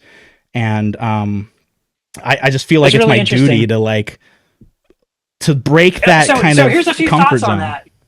So first of all, I really appreciate that effort Yeah. because I mean, on the one hand, like I knew when we were making Sacrifice, not as well as I should have, but on some level that, hey, look, I'm taking this risk. I'm putting myself out there. That's as much of myself as a human as I've ever been able to put into a game. I put into that game, and very intentionally, very deliberately. I want this to feel like you are being taken somewhere you've never been before, and I want this to feel like as deep and rich of a world it's worth your time and you could get lost in there and it resonates like Wizard of Oz or Hieronymus Bosch painting Right. or David Lynch movies, you know, that it's worth your time and you could just get lost in there, and not just to use up your time, but because I've always felt that the best entertainment is, although it may in the moment be completely detached from the reality outside of its magic bubble as a game or whatever type of entertainment it is, that when it does its job best, it's a platform for the imagination. It makes your dreams go places they wouldn't have otherwise. It helps encourage connections between your thoughts that wouldn't have happened otherwise in your waking moments, and for reasons that are very abstract from the experience itself, but I believe that happens. And so, as obscure as I knew that, certainly by the time it launched, it probably was going to end up being, it I want it to resonate because apart from the selfish component of wanting to always make hits if I can, Right. it's just like uh, I don't want that time to have been wasted for the rest of humanity. And I feel like it probably, yeah, it's not going to be the thing that somebody's going to directly come up with the physics theory of anything, of everything based on that. But like maybe in some abstract way, it like freed somebody's mind to think that thoughts that they wouldn't have otherwise. That's all, you Yeah. know? And I feel like that's a really valuable thing, right? Uh, to name one of my favorite artists from another genre from music, Captain Beefheart, and even Frank Zappa, who's better known. But like Hmm. these are artists that they had tremendous influence on other artists that are way better known, right? So it at least I console myself with that. Like, yeah, most players have never heard of the game Sacrifice, but I know a lot of designers and a lot of game designers did, and it influenced them just a little bit, you know, at least in terms of making them feel like they could more comfortably make something a bit more ambitious. And that is a shame to hear that for all of the freedom that modern developers realistically have because the barriers to entry are so much lower technology wise, it's a shame to hear that folks are kind of, it sounds like self-regulating into a little narrow. And Yeah. so that makes my mind wonder if I could just expound on that for a moment. I couldn't help thinking, I wonder if it's because games, unlike almost any other form of entertainment, are interactive, or at least relative to most forms of entertainment that people spend a lot of time with, the interactive. So you bring a lot of yourself to the experience as the audience, Hmm. and that makes it a bit like playing a music instrument. So that makes me think, okay, well, if I'm like a lifelong guitarist, maybe I could then relate a little bit to the hesitancy that you're talking about for like a player of one genre to try a different one. It's like I'm a guitarist and you're telling me to play keyboards, like. You know, that's a little Right. embarrassing. It's like you know, I can't express myself as well on that, and I'm going to embarrass myself because I don't have the skill that I've been Right. spending my time honing on this other instrument. Maybe it's a little like that. Oh, absolutely. I mean, absolutely. That's a great way to put it. Mm, I mean, mm, it definitely mimics that kind of mentality, and it's like at the same time though, it's like that's why I'm trying to combat it personally because it's like one thing you're a lifelong guitarist and someone tells you to play piano, I feel like at the like it's I don't know if it's hypocritical, but just like antithetical to what I was saying about games is like I would support your like right to say fuck off because it's like yeah. this is like a tool and like a device I've been like honing and improving upon. But with games and like although there is nowadays especially just a room to kind of treat it with the same level of kind of respect when you would like give like an instrument or a tool or a skill, like with esports and stuff like that. Most games aren't. It's still a piece of media, right? It's still something you're Mhm. consuming that you're in entertainment purposes, and so I think like to have that mentality like oh well I'm not nearly as I'm like what if I fuck up, what if I'm not like interacting with it the correct way, I think is maybe an incorrect one from their perspective because it's just what is the right way to interact with art, Right. it's like Right. What's the it's right way to enjoy yourself? enjoy yourself exactly, and it's like I think but since there is this huge kind of like importance now and bigness with games, I think people you'll get people who are playing like competitive shooters and they're just like I am honing a skill, this is like my guitar, and you're telling me to play a different instrument, and it's just like well while that may be true for some who are maybe making a career off of this and have dreams to make a career off of this, most casual people are not ever going to, and it is not a marketable skill, and so you don't need Yeah. you need to separate I feel like people need to separate that mindset away from it because Yeah. you are, whether or not you're having fun, you're still kind of putting this weird sort of like job like expectation upon it. Like I'm gonna put this on my resume one day that I'm good at Mm. Call of Duty, and it's just like maybe, but Yeah, like that's interesting. That's I know one or two people that I kind of want to pass that question on to like go, can you investigate the psychology that I'm hearing about in the gamer community? How prevalent is this and what's driving it? Like, what are the components? Because yeah, it's just interesting. I don't know if it's bad or good. It doesn't sound like an overall good Well, no, thing and to it me is that folks still would be boxing it themselves. still is a niche, right? Like because Mm, everything's a niche now. It feels like there's mm, no like yeah. defining, like unifying, like this is what the game is, right? It's just like even when I was a kid in early 2000s, it still felt like even though I was still playing weird games because I just was attracted to that, there was still like Halo comes out and everyone's like Halo, Halo, Halo, Halo, Halo. It's like, and then Call of Duty's new Call of Duty comes out, Call of Duty, and everyone's talking about it. It felt like it's just no matter who you were, what you played, you were still talking about that new game that came out. But now that's kind of all been pushed.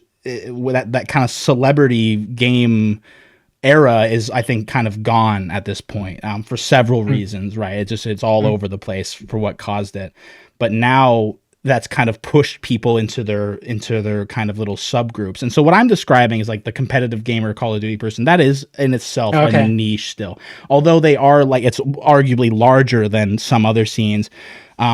And then So but do you the feel like there's still like a larger group then that doesn't take it so seriously and they do cross genres a lot more? Like, Yeah, do you think a absolutely. majority of gamers cross genres more? I don't know.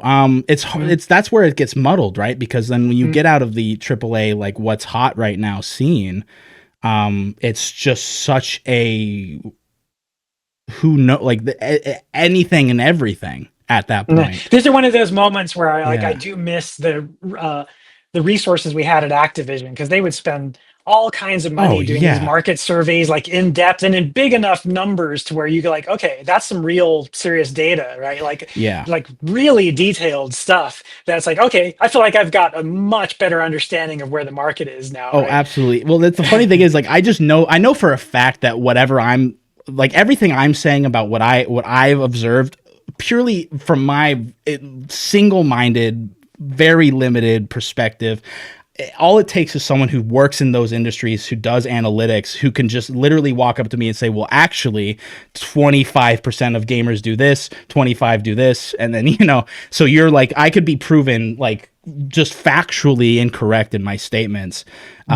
But it's just like I guess I'm personally just like I feel whenever personally in my life with strangers and even friends just talking about these games, it's always met with like oh, that's all right at best, and then Yeah. at worst it's usually like I don't know, just doesn't seem like up my Yeah, it's a alley. really interesting question though. And Mm, I feel like I've definitely seen that mentality bubble up in all kinds of creative domains. yeah, It reminds me a lot of um I'm not myself in that space, even though I play a lot of music, I record a lot of music, I watch a lot of YouTube channels about musicians and their processes, and I like all kinds of genres, and I've always found it amusing that a lot of the jazz folks and even the jazz fusion folks, like there's a strong streak of purity, puritanism mm, in those, right? Like the more technically invested you have to be to really feel like you're participating in certain genres, and certainly jazz and jazz fusion, there's like a high skill barrier, right? oh yeah. It not all of them, but it tends to be a higher percentage of puritans within that space. Like, we don't mess with that rock stuff. Right, and that's Yeah. what's fascinating. I think that's what Yeah. Mhm. like that's what's coming to a head in gaming now. Is like so Mhm. Mhm. I've had this kind of under this theory that I don't want to get too into the weeds with because it is kind of a crazy Mhm. take. I don't believe a lot of game is art. A lot of games these days are art because I think because you as have a direct say in what goes on with a lot of games as the player, you are molding it to something that the original creator could very well disagree with wholeheartedly, for instance, if that makes sense. Yeah. So like, Yeah, you for know, sure. but it's like again, there's artistic qualities and there's art to be found within a game. Yeah. But I And think there's shades of gray. I mean, for yeah, example, I mean, even back by Sacrifice, I already had the phrase that like the the player is like the third director, where right, director one is whoever's been officially tagged with that title. Director two is the rest of the game, because unlike movies, there's a lot bigger percentage of a typical game team, or certainly back then, that is really not so replaceable. Whereas like, right, you have plenty of stories in film where like, oh yeah, they just fired the sound guy and got a new lead sound guy or whatever. It wasn't that easy in games, right? But because games are interactive, like the player is going to direct their own experience to a Hmm. great degree, especially depending on the genre, right? So like it's always been like hard to say it's art. In fact, I think I did an Yeah. interview during Sacrifice development where somebody just straight up, the interviewer asked me, do I think games are art? And I said, "No, I don't think so because of that." My views have changed a little bit, but Yeah. anyway, just No, thought I'd give yeah. I that mean, it's like perspective. it would be not again. It would be ignorant of me to say like, oh, it's a hard stop. No game is art because that we've been Yeah. proven wrong on that. There's just so many games that come out that are just an experience you're walked through. Whether you interact with it and do something different, it doesn't really change kind of how that game speaks to you, and that's just kind of how like it's a tricky, very very very young art form that in comparison to the kind of tried and true like music, theater, film, art, like physical media art and stuff like that. It's like we've kind of maybe at some point and it's like early conceptions. And again, I have no idea. This is out of my territory entirely, but maybe it was a little bit more like gray area. Like, what is the point of this? I'm sure I can't imagine it, but I am sure someone observed the painting and went, "What's the point of fucking doing that?" But like but what the key difference is, they never it was just like this is the one art form that exists that you are taking your hands and putting them into it and actively changing it as someone who didn't even make it, right? Mhm. You're interacting with it like you do with all art, but you are actively then changing the what happens in it. It's like it could go as Yeah. far as someone being like, you're playing, again, just to mention Call of Duty, and you're playing the main campaign. What if you looked at the ground the whole game? It's Yeah. like suddenly, and if you make it out and you survive, suddenly you've played something wildly different than what everyone else has played. And so that's why Yeah. it ends up, that's why I also can't say it's art because Yeah. stuff like that can happen. Like maybe that's an artistic like interpretation of what happened in the game, but I Yeah. can't credit just the game for that because the player looked Yeah. down in it, just Yeah. because they gave them the Nowadays, ability. yeah, I do think there is more art, what I would legitimately call art in games Yeah. than I would have said back then, because my definition changed a little bit. Nowadays, I go with a much simpler definition of what even art is, which is art is what could not have come from anywhere else. Yeah. And that we usually associate that with a person because it's like I feel like I know art when I see it because it's like I've never seen that before, and it feels like I'm looking right in the eyes of a person, a Hmm. whole individual with infinitely rich inner life, and that just couldn't have come from somewhere else, you know. Right. And I feel like games can be that. It doesn't have to be an individual, uh, but when you add up all the interactions, all the development, and all of the interactions from the players, it defines a space of its own, and the Yeah. more it defines a space of its own, the more I'm just kind of compelled to call it art. Right. And it's like, Mm, and I think so. So to get to my point, it's like mm, we will, as a people, accept variety and nuance when it comes to other art forms, right? I mean, mm, there's always going to be an exception, always going to be a group of people who are like, I listen to rap, that's it. And it's like even within there's a bunch of like tribalism and stuff going on with that, but it's just like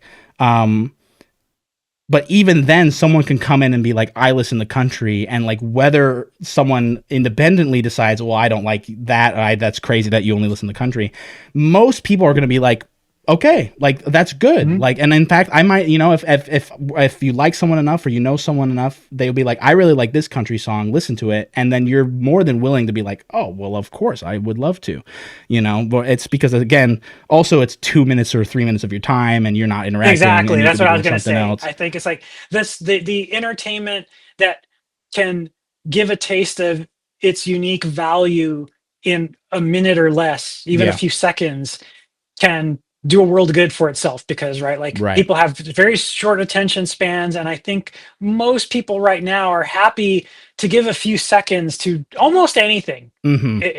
As long as it's going to be like the slightest bit amusing, even if you didn't think beforehand that it was something that was going to be up your alley, right? And I think it's part of the, and it is the algorithms for all of the harm they do, they drive a bit of that, right? Because like they drive you to scroll a lot, and by nature you're going to scroll past some kinds of entertainment or other stimulus that you wouldn't have otherwise had, and as Yeah. long as it can express itself enough in that quick flip. It's doing something. And yeah, and so I think it's 100% like Yeah. way games are at an incredible disadvantage because of that. Yeah.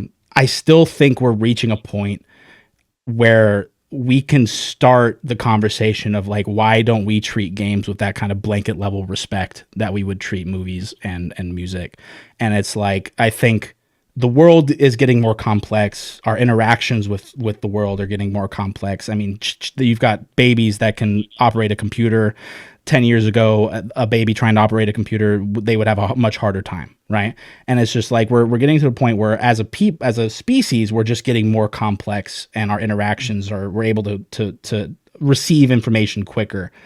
And I Yeah. think now At least that's broader. I don't know broader about too. deeper, but definitely broader. Like we Yeah, interact with a lot more kinds of things in some ways than right. yeah. Yeah, but go on. But I'm thinking Yeah. I think it's like it's coming to that games should get that point, and I think it's just like that's why, like that's like the one word pitch, you know, of everything I'm trying to do here, which is just like it's time to start interacting with this media, at least with a little bit of thought, because there is a potential of going down this kind of road of kind of mindless consumption when it comes to games, because of Yeah. the way you interact with it Well, I think it's is really different. important work.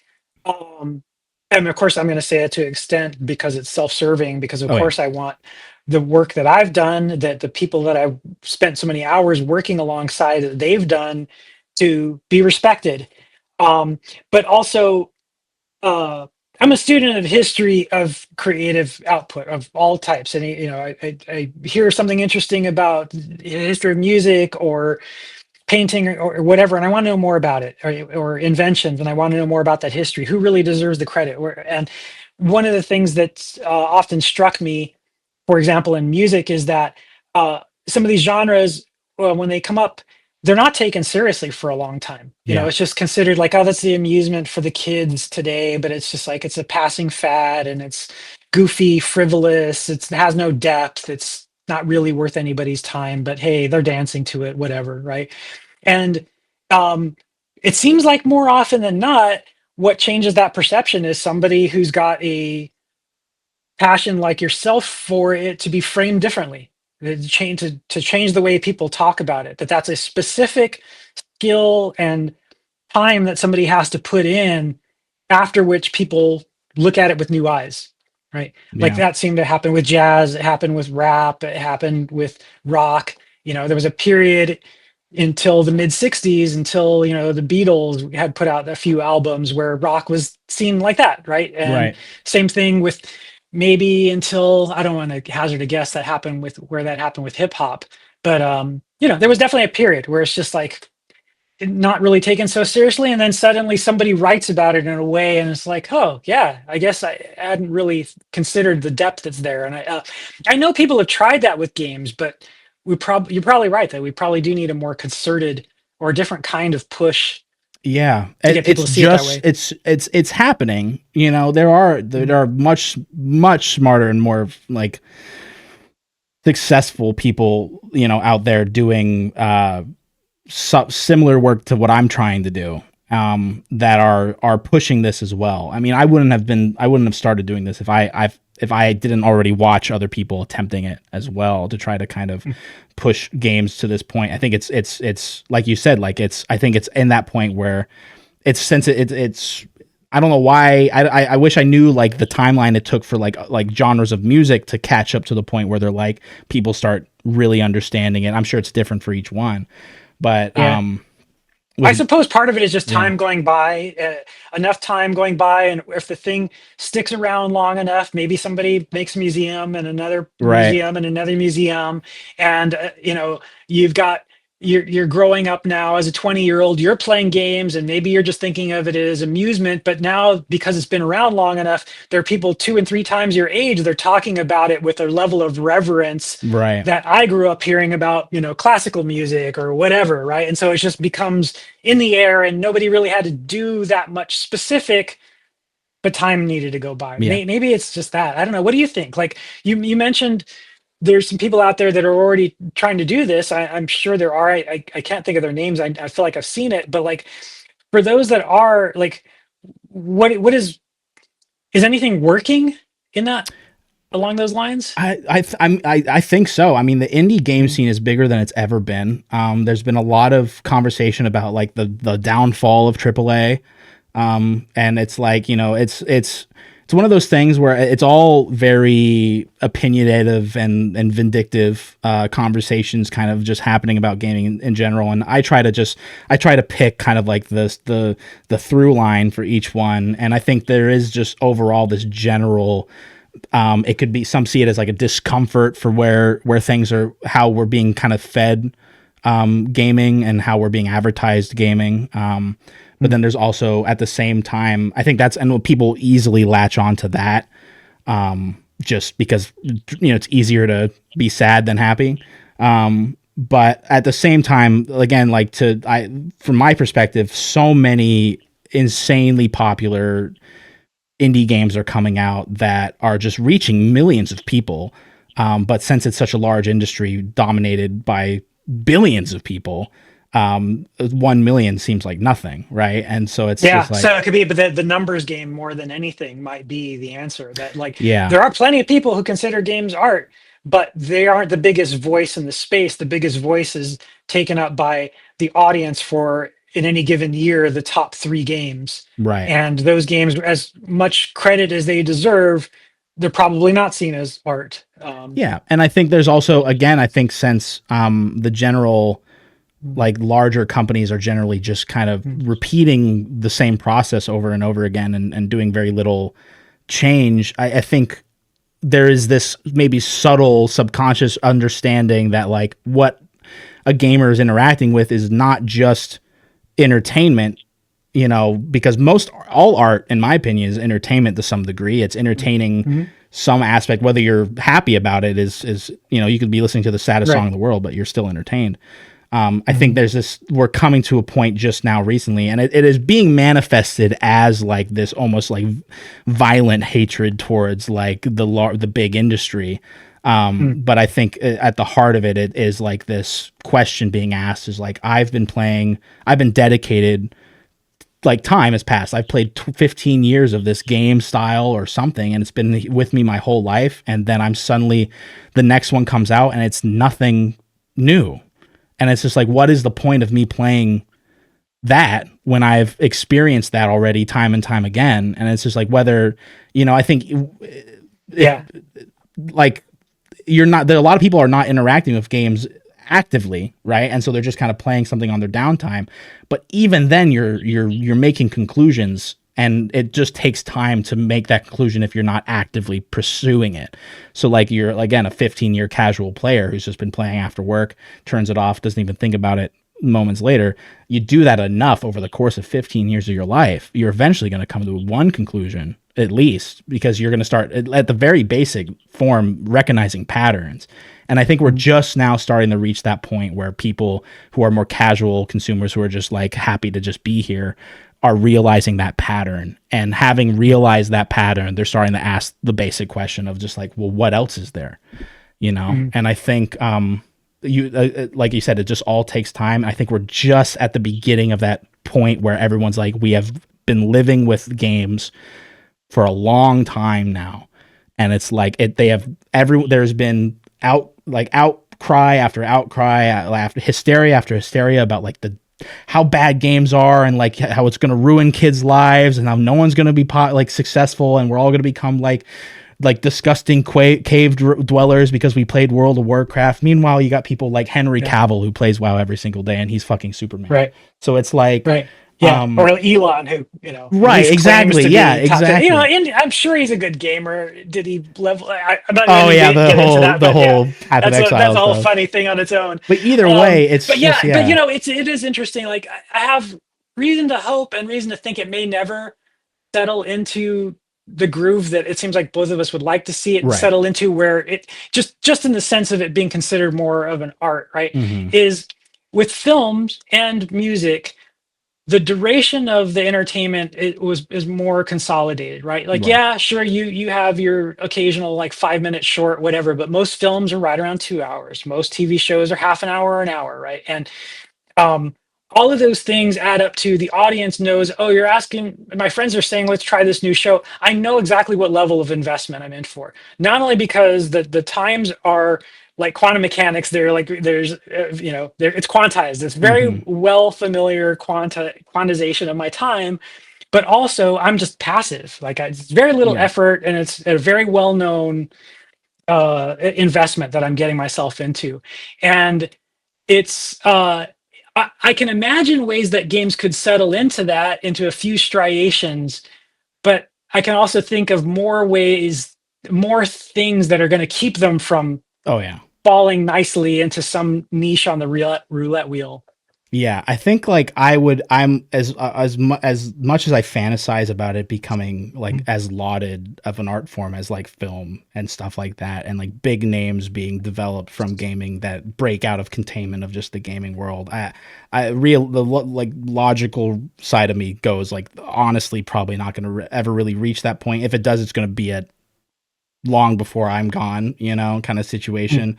But as I think it's something that we can start as people considering more as just a fad or like something your kid does, you Yeah, know? for sure. Yeah. And And I think a lot of that's going to happen naturally. yeah, Here's some of my predictions, having been in this space for a long time and had lots of time to think about this stuff, is that a big chunk of where it's going to go is that the audience will be increasingly part of the creative process, like way more than what we've seen so far. Even looking at things yeah, like Minecraft, the level of audience participation is going to make that pale in comparison.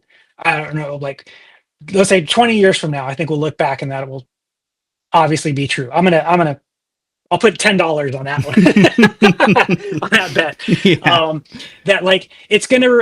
I think, and some of the ways that's gonna happen, I think, is gonna remind a lot of people of my dad and I used to play this game called Squiggles, where he would just scribble something on a piece of paper and then hand me the paper, and then I'd have to like figure out what to make of that, and I'd get that, I'd add some 10 lines and then hand it back to him, and he'd add his 10, and then before you know it, we've got a drawing done, right? yeah, So it's like we're not just playing and adding user generated content. We're literally figuring out what this is together. Like I think there's going to be a lot of that. yeah, And I think there's going to be within any one of those type of experiences, they're going to just at the edge of it, there's going to be people who are almost or no, are passive consumers of that. Like people watching other people play stuff on Twitch, right?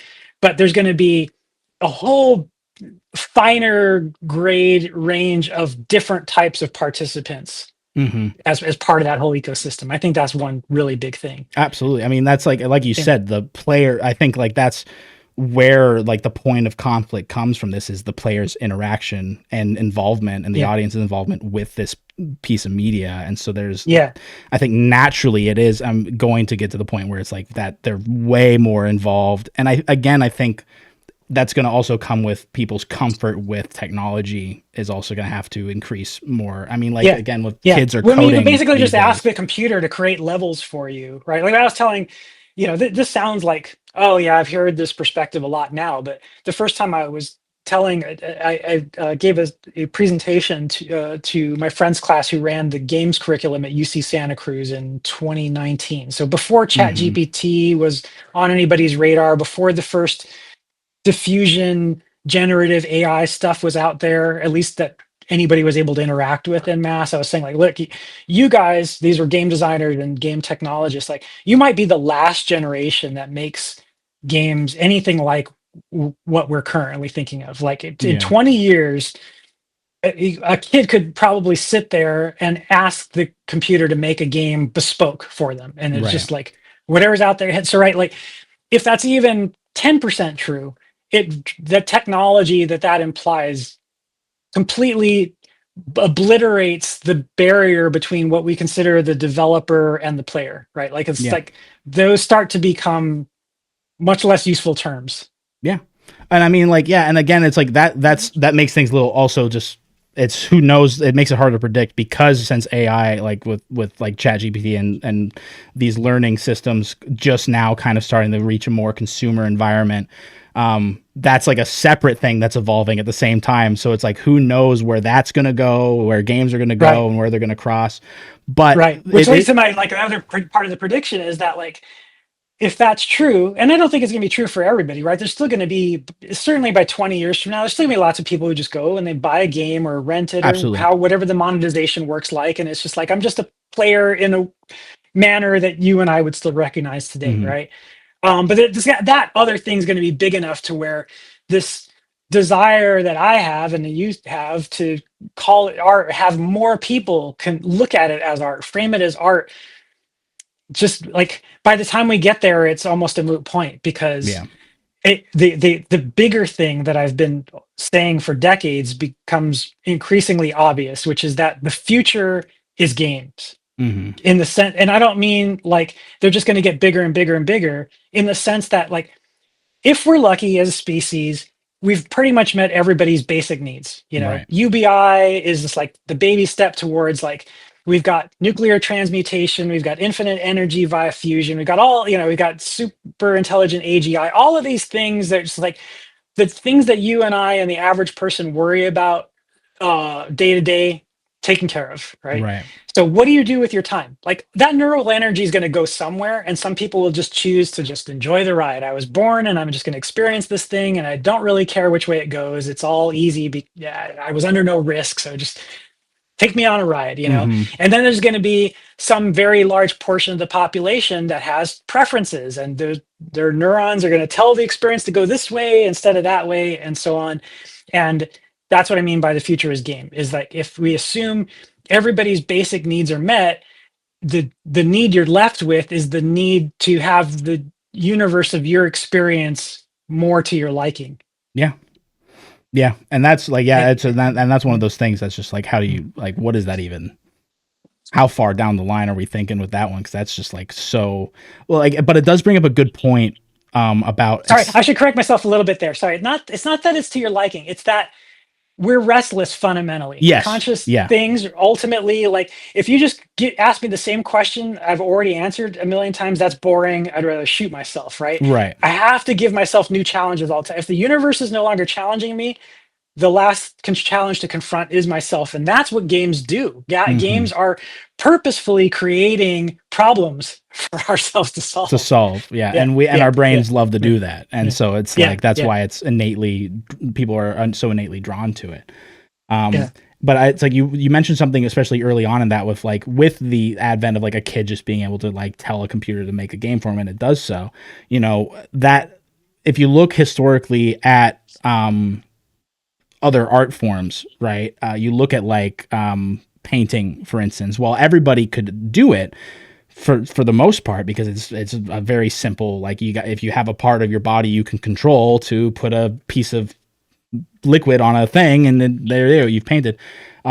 But when you look at it again, things are driven historically by like what was the big driving, you know, mega industry. I think that pushed it. You think about like, well, painting used to be just kind of something only for the rich. You know, artists would go to school for it, and they would just be under the leadership of one incredibly eccentric person who owned a manor, and you were painting for them all the Yeah, time. or the church, Right, or yeah, the church or yeah, yeah, something like that. yeah, And so the most average person was like, well, I'm never going to be a painter because I never grew up in I didn't have the specific privileges to reach that point. But I could like, but there could be someone who's like, well, I'm going to paint regardless. And then they did that just well, and it was all fine. There may be even some success cases in which they started from nothing, became a good painter, and worked their way up to live within that industry.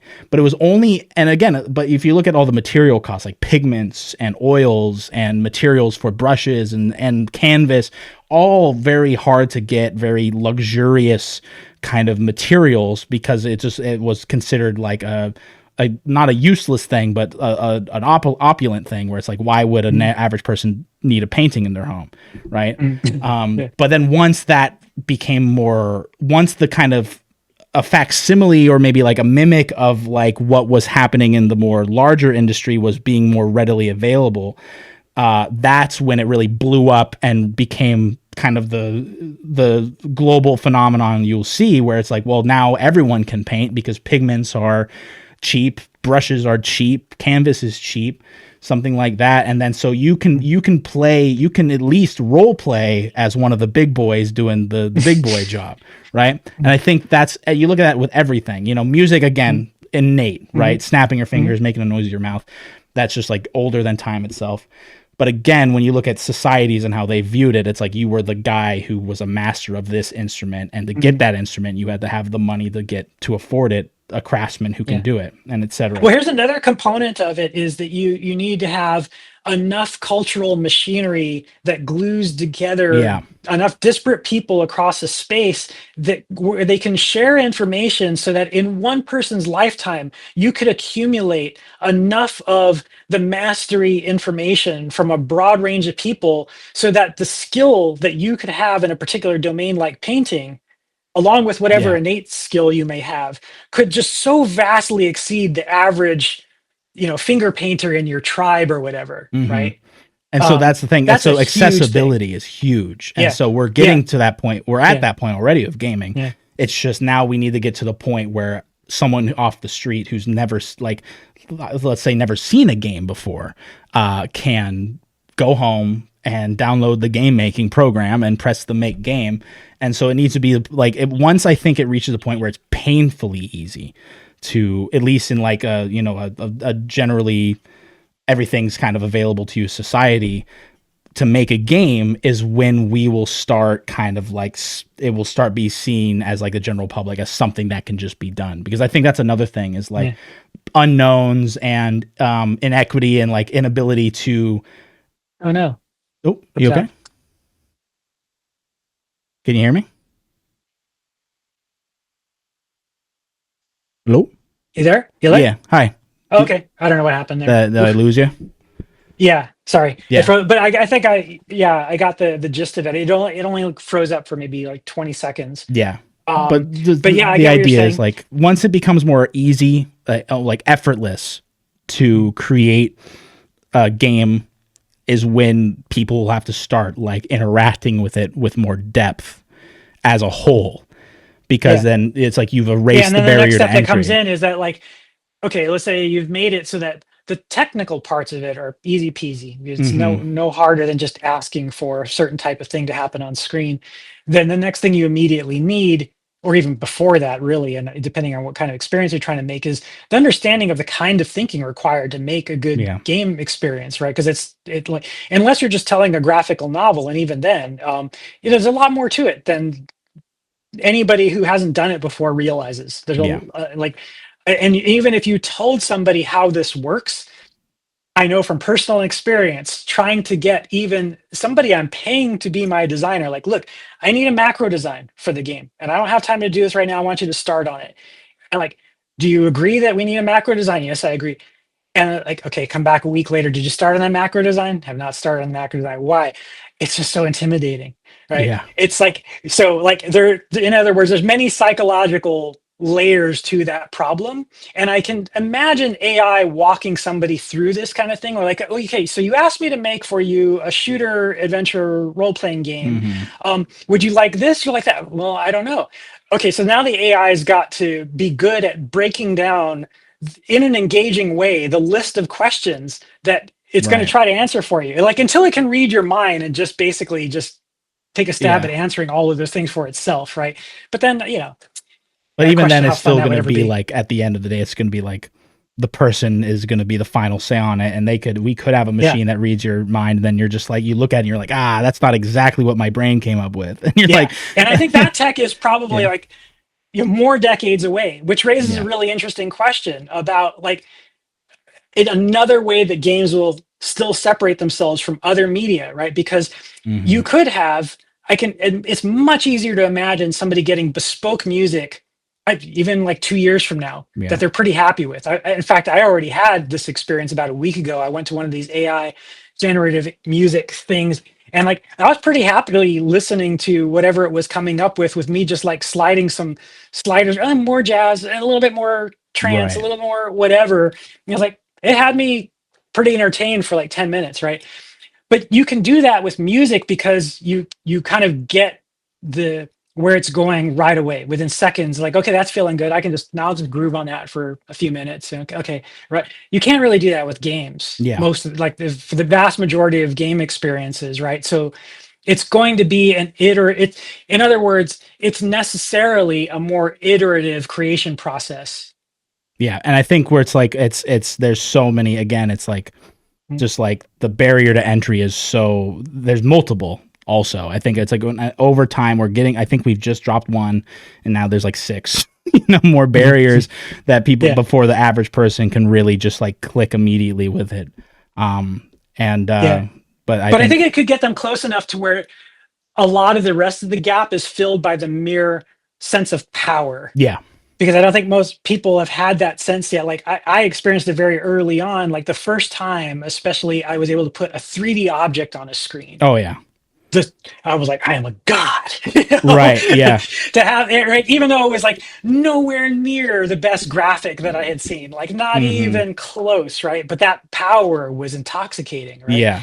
So like now the average gamer isn't going to be moved by something that simple, but if the AI can just get them a couple orders of magnitude closer to something that they would consider satisfying if it came from a pro, I think that's going to cut a lot of slack. Yeah. Again, like that accessibility is the key, is just the part, like if they can get that power trip that all of us like designers and artists like have experienced time and time again that keep us going.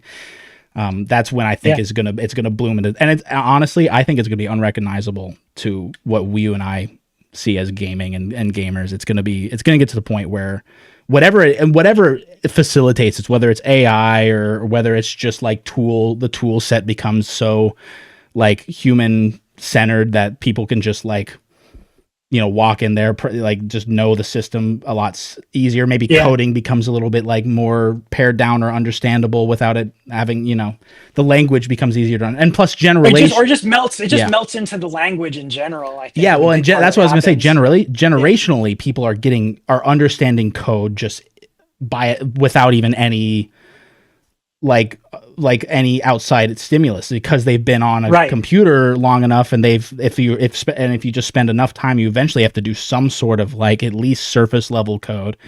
And that's the part I was referring to, is that like it's also melting from the other direction, where the nature of what coding means itself is changing to meet natural language where people are. Yeah. And so I think it's like it's going to be weird. It's going to be weird, but here's the thing that I hope in my heart of hearts is very selfish. This is very selfish, right? But I've said this before, that like I have this intuition that when that time comes where somebody anywhere can just ask for a bespoke experience, and they can get that delivered without any further effort, and they're pretty satisfied with it, at least for, let's say, half an hour, to just put some kind of time on it, right?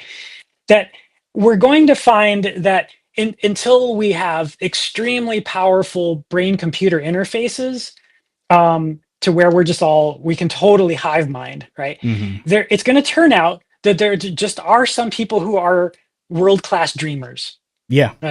Right. Like when the computer can literally manifest your dreams, and we can compare each other's dreams, there's going to be some people we're going to look over at and go, dang, she's a really good dreamer. Yeah. Oh my God. Have you seen that dude's dreams? Like, like that guy is like, that guy's got a different brain. I'm going to follow their dreams, Right. And of course, like, it's selfish for me because I want to be one of those people.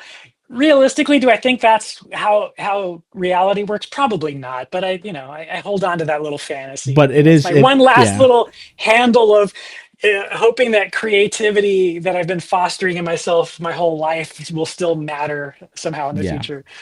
But that's what it is all at the end of the day, right? It's just that no matter what happens, I think there's that, like you said, that desire to challenge yourself as a person, and is never going to go. I think that's like one of the human traits that, like, regardless of what a human looks like in the next 2,000 years, is going to be like you said, if we're like some sort of hive mind, entity, there's going to be someone in the cloud who's like, this guy's like cerebral patterns are better than mine. I got to train my brain to be better, or whatever. Who knows, whatever sci-fi nonsense there is. Yeah. I think it's as long as we don't reach some sort of crazy like singularity, and we're all, yeah, all that, as long as we're still kind of individuals to some degree, there's going to be that like desire to like, like I can do this, but now I want to do more of this. How do I push? And then like there's going to be someone who just knows it better, and you're like, like I will reach for that and grab it, you know. And so yeah, that's the minimum I hope for, is that we all find there's and that's what I'm shooting for. Yeah, path to lay in front of ourselves if we want to. yeah, And if you don't want to, fine, you just fade into the hive mind. That's totally fine too. But like, my hope is that it's not like Richard Feynman. I don't want to say he feared this, but he did guess that at some point we've basically figured it all out, and there right. aren't really any more interesting questions to ask. You know, Yeah. I don't want to believe. I want to believe that, you know, again, if you want to, if that's your impulse, if that's your psychological momentum, there's always more train track to lay before yourself. Mm-hmm.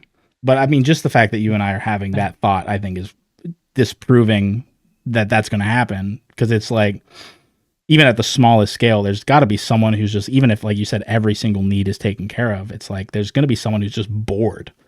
You know, even if it's not a survival thing, even if survival is cut out of the question, boredom is going to be enough for someone to be like, what if I just try this? And it could be a question that was asked already, but that's like, I think that drives everything. I know enough about physics to know that if the universe is truly infinite, you know, like whether it's a multiverse or not, even if it's just one universe, but it's infinite, chances are there's at least one thing that's pretty much like me. It's had and thought everything I will ever think and ever could think.